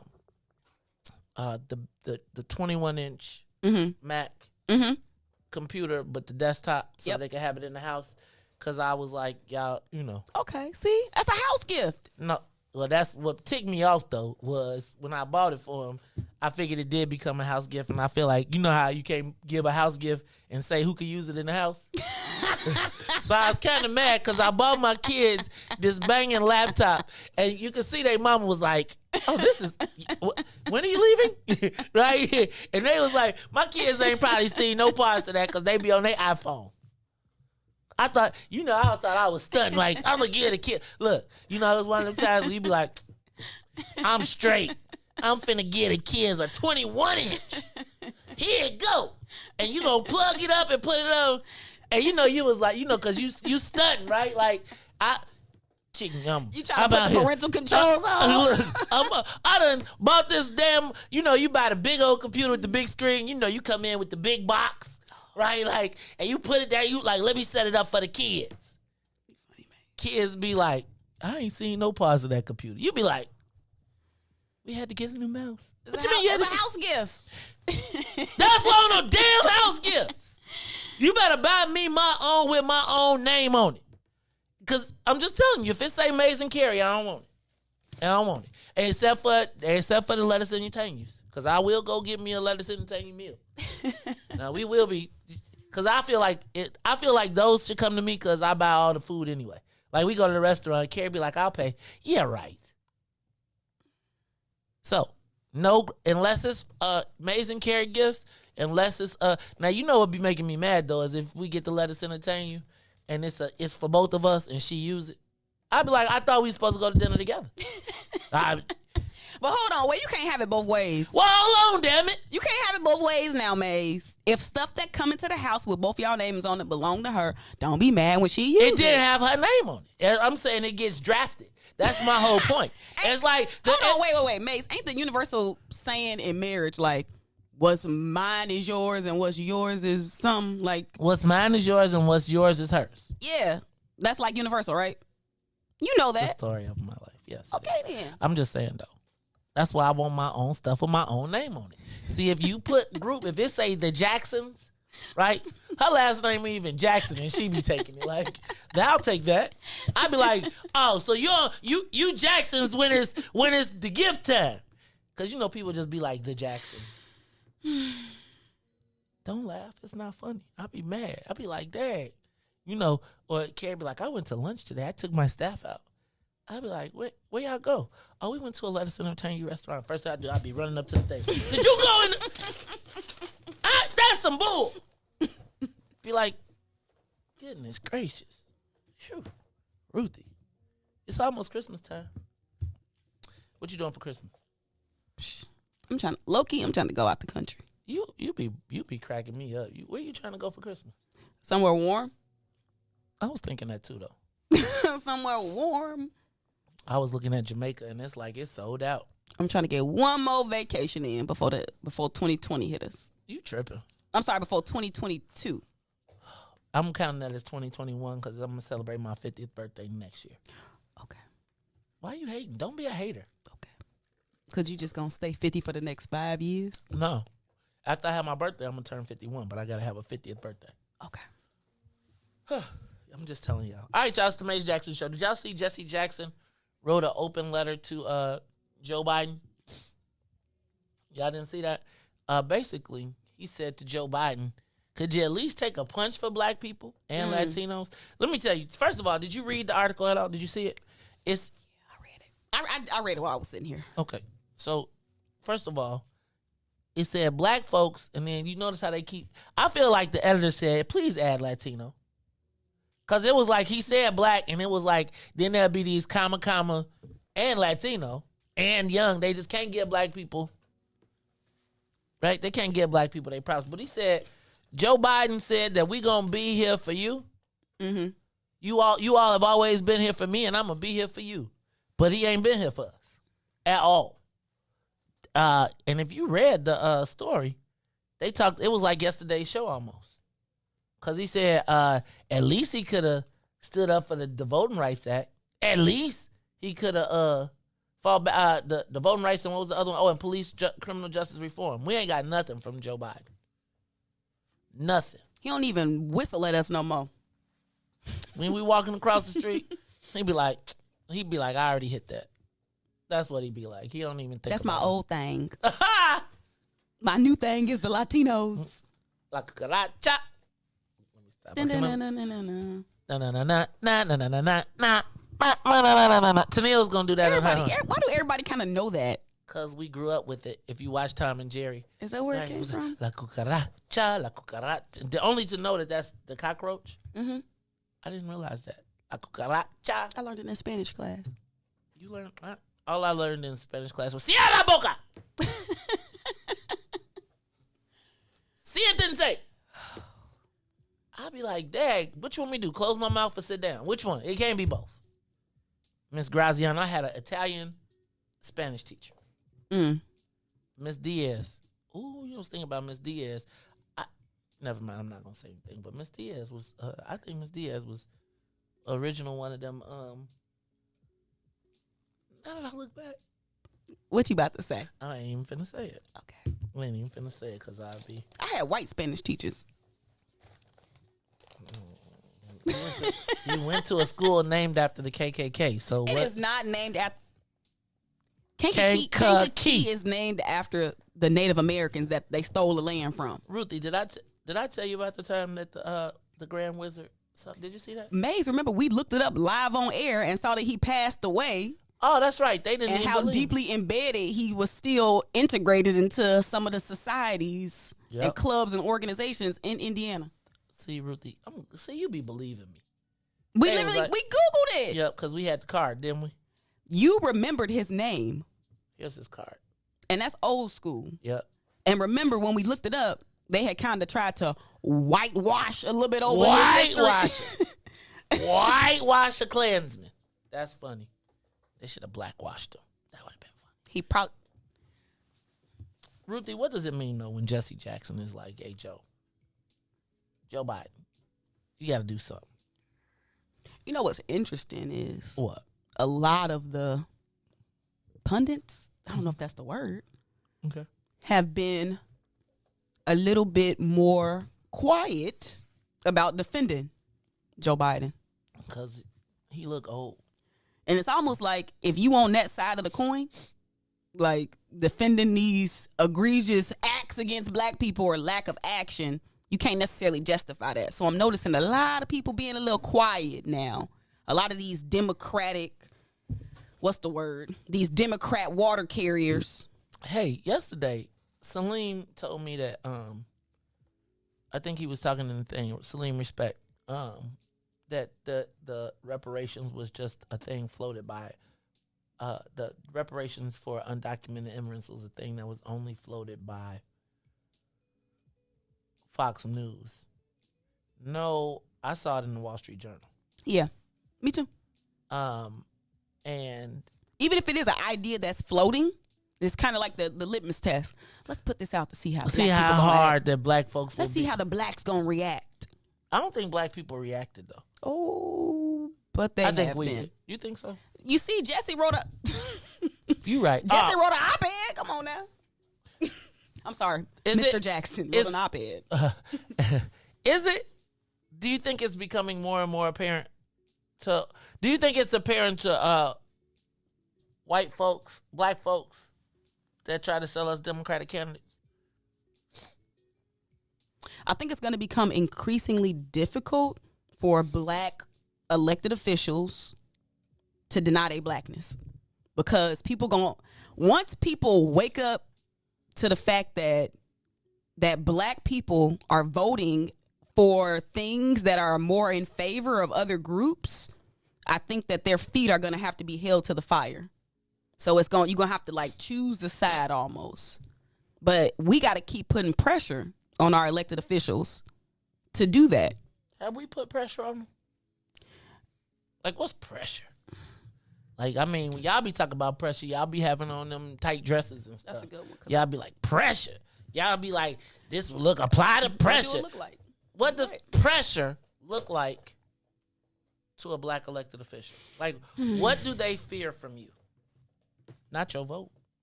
Sometimes it might be bad publicity. It might be mobilization. It might be questioning their commitment to black people. It might be literally following the money trail and putting it on blast. Some people just want to stay up under the radar.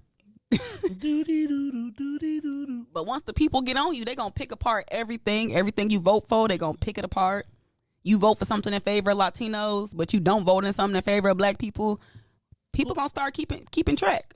That's like that report card. People are already keeping track, but the average everyday person ain't keeping track yet. But with this $450,000, I don't even want to call it reparation. I don't even know what they calling it. But that made people perk up a little bit more. Was it just the woke people though? Was it just like the blacktivists? No, I think I think what it did was it was the catalyst for the people who've been saying stuff to be like, aha, we told y'all that Joe Biden and them, da-da-da-da-da. And I think that's what it did. It was like that. It was that definitive proof that people been looking for to show everybody else that's been like, just vote and just wait. Put on your chucks and your pearls. What Ice Cube talking about? So it kind of gave those people a little bit of vindication to be like, look, y'all, we told y'all this was a plan that they've been hatching. You ain't believe it, but now do you believe it? That's interesting. Salim said that the Wall Street Journal is owned by Fox News too. What? It is. I do remember that. I like the Wall Street Journal. Minus the paywall. You want me to pay? I'm not paying for that. Ruthie. See, that's what they say about us in the morning. No. I'm not paying for the Wall Street Journal. Who login you get? That's what I'm saying. Let me get your login, man. See, you tripping. It's ways to beat the algorithm. Yeah, but you can get around the paywall. I ain't trying to get around the paywall because then Joe Biden will mess around and be like, all the black people, there's gonna be criminal justice reform on pay. The lobbyists already working on trying to get you caught up for sharing passwords. I'm telling you. And they all in your Cash App now.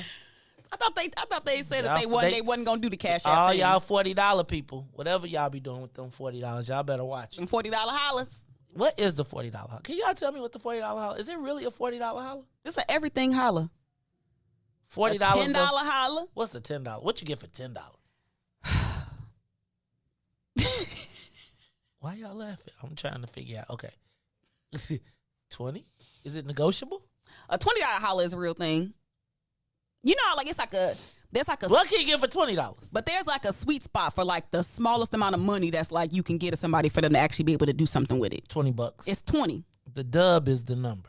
I was reading a story about. I remember reading a story in Esquire magazine, and the $20 bill is the motivator that can almost break everything. Like if you're trying to get into a club and you offer a bouncer a dub, he's probably gonna let you in, right? Unless it's like going to like. No, 5 is insulting. 10 is like really, but a dub is like okay, right?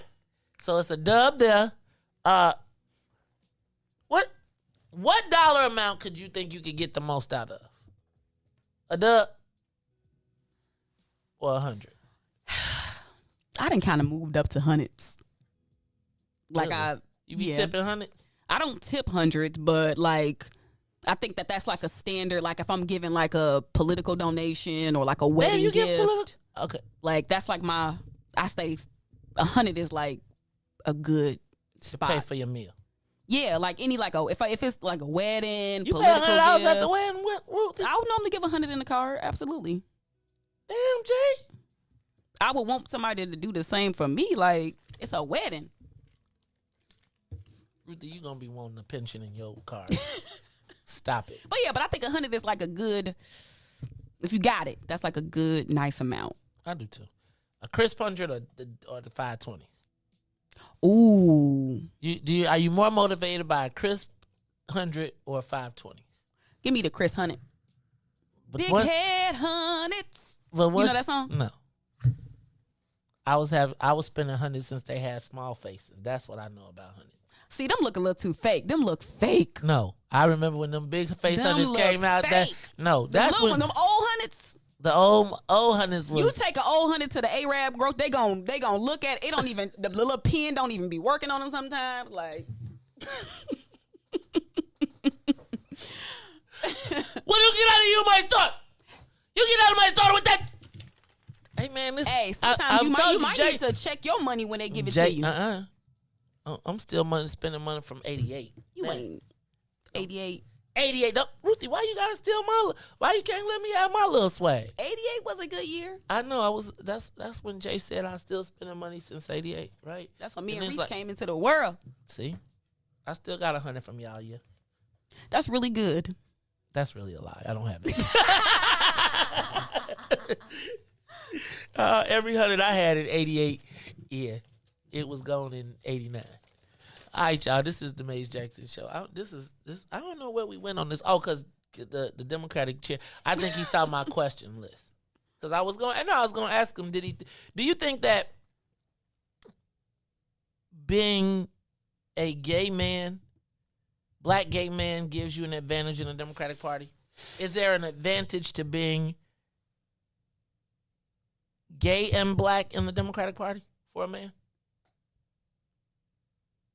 I think in society today, if you are black and a part of the LGBTQ plus community, you have a slight advantage in the political sphere. I don't know about in society. I ain't gonna touch that one. Well, I'm saying in political sphere. In the political sphere, absolutely. It makes you more marketable. Let me ask you: does it stops the fear of a black planet too? The angry black man, right? Like I feel like it takes the edge off. Wait, Salim, you're saying yes, there is an advantage to be. So let me ask a question. Should we utilize that to advance our cause? And how important is it that in the realm of politics where we might agree that there is a value or an advantage to being gay, what responsibility does he have to his blackness and to represent us in that space? Right? Because I got to tell you, I do believe there is an advantage to it because, again, when's the last time they saw a black man? You saw the Democrats promote a black man to office. Name the last black man besides Barack Obama, and again, he had a softener. Like, when's the last time you seen a pure D black man be successful as a Democrat? Name one. So if you haven't ever seen a pure D black man be successful, I'm just saying, like, who do they run? Who is not a pure D? Your mama. James. Whoever said that, your mama. Anyway, does a black man, so in that space, do you think people would be offended to have that said? Like, bro, you got an advantage on average black people because you have the LGBT flag as well? I think it would depend on their personal politics. Would they be offended though? Like, is it offensive to even bring that forward and say, "Hey, man"? Oh, I see what you're saying. Like, again, I want to talk to dude because I want to talk about it in the political sphere. Like, you know how some people be like, I didn't get it because of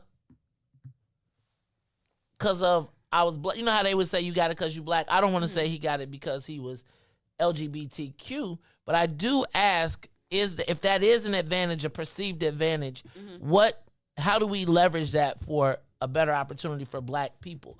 And will it mean that he will recruit more black candidates? And in that space, will we recruit black male candidates that are straight? That's a tough one. And because to me, I feel like we need the lack of black men in law. Like, I say this all the time. I don't feel like if you are an upstanding, straight up and down black dude who stands up and walks and looks people in the eye, there really is no place for you in the Democratic Party. Mm-hmm. And so, and we don't have a place in the Republican Party. That's a tough one. Because on one hand, it's like, well, let me see what he talking about. But on the other hand, like, we know the reality of how black men have been politically disenfranchised and castrated. Like, so that's a fact. So, but it's kind of like one of those things where it's like, okay, you see a brother and you like, okay, I got to get his brother a chance, because but that's my point. It ain't too many, it ain't too many brothers. So I think we got to just give him a chance. I'm 100% we're giving him a chance. But I do think that we have to make people conscious. But I do hear you when you you literally asked a good question. Is that offensive to even like ask? Like, do we live? And I think we do live in a world whereas people want that to be offensive, but people like us are like, no, we get to still ask these questions. Exactly. These are viable questions that we can ask, and we can ask them in a non-offensive way. And that's what I'm trying to find out. Because, see, white folks will be like, oh, he was homophobic. You can't even think about saying But then they'll say, when we ask about black men, right, they'll say you have them. No, you are a black man, Maze, so you can speak for black men. Somebody got to tell the white people that. Because the white people be the ones that'll claim you, right? There ain't no black people trying to cancel Dave Chappelle, right? Whew, it's the Meija Jackson Show. Ruthie, it's been a good day. Oh, it's been a tough day. It's been a good one. I think we got a new mission. Raise the awareness of this cause as well. We got to... Definitely. And then one more shameless plug for y'all to donate today. Because if y'all been listening for a while and you be like, I ain't really seen the value in this. If you didn't see the value in this platform today, then I don't know what to tell you. You might be one of the naysayers that just be watching and just waiting for something to go wrong. But if you support this type of just boots on the ground type of journalism, then contribute. You want some stars? No, I want some Cash App, some stars, some PayPal, some Zelle. Look, we don't forget on November 19th, we are having our telethon. And we are going to raise the money for billboards around the city, because we got to start asking this question, what's in it for the black people? It's election season, and the governor, not coincidentally, just released $250 million for violence prevention, which is basically a universal catch-all. Right? So that everybody who could potentially be a problem will be so busy filling out grant applications that they won't have a time to really ask about the $1 billion that's being made off cannabis, the multiple billions of dollars that is being made off of gaming. That there's no black people still to this day. Hey, y'all, this is the Meija Jackson Show. Ruthie, you was about to jump up and say something. What hit you? I'm trying to figure out what the Cash App. There we go. Oh. Thank you. Admin, Zelle, admin at WIIFTBP Media. Cash App is $WIIFTBP Media. It's WIIFTBP Media everywhere it could be. So just send it to us.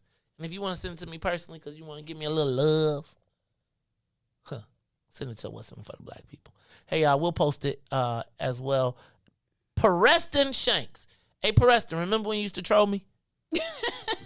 Remember when you used to be like, I hate you, Maze? And you remember how you used to write them long old posts about how terrible I was, and you would just be... It's good to have you on the team, man. I tend to grow on people. You gotta give me a minute. But if you find out, if you learn about me... Bam, Cash App.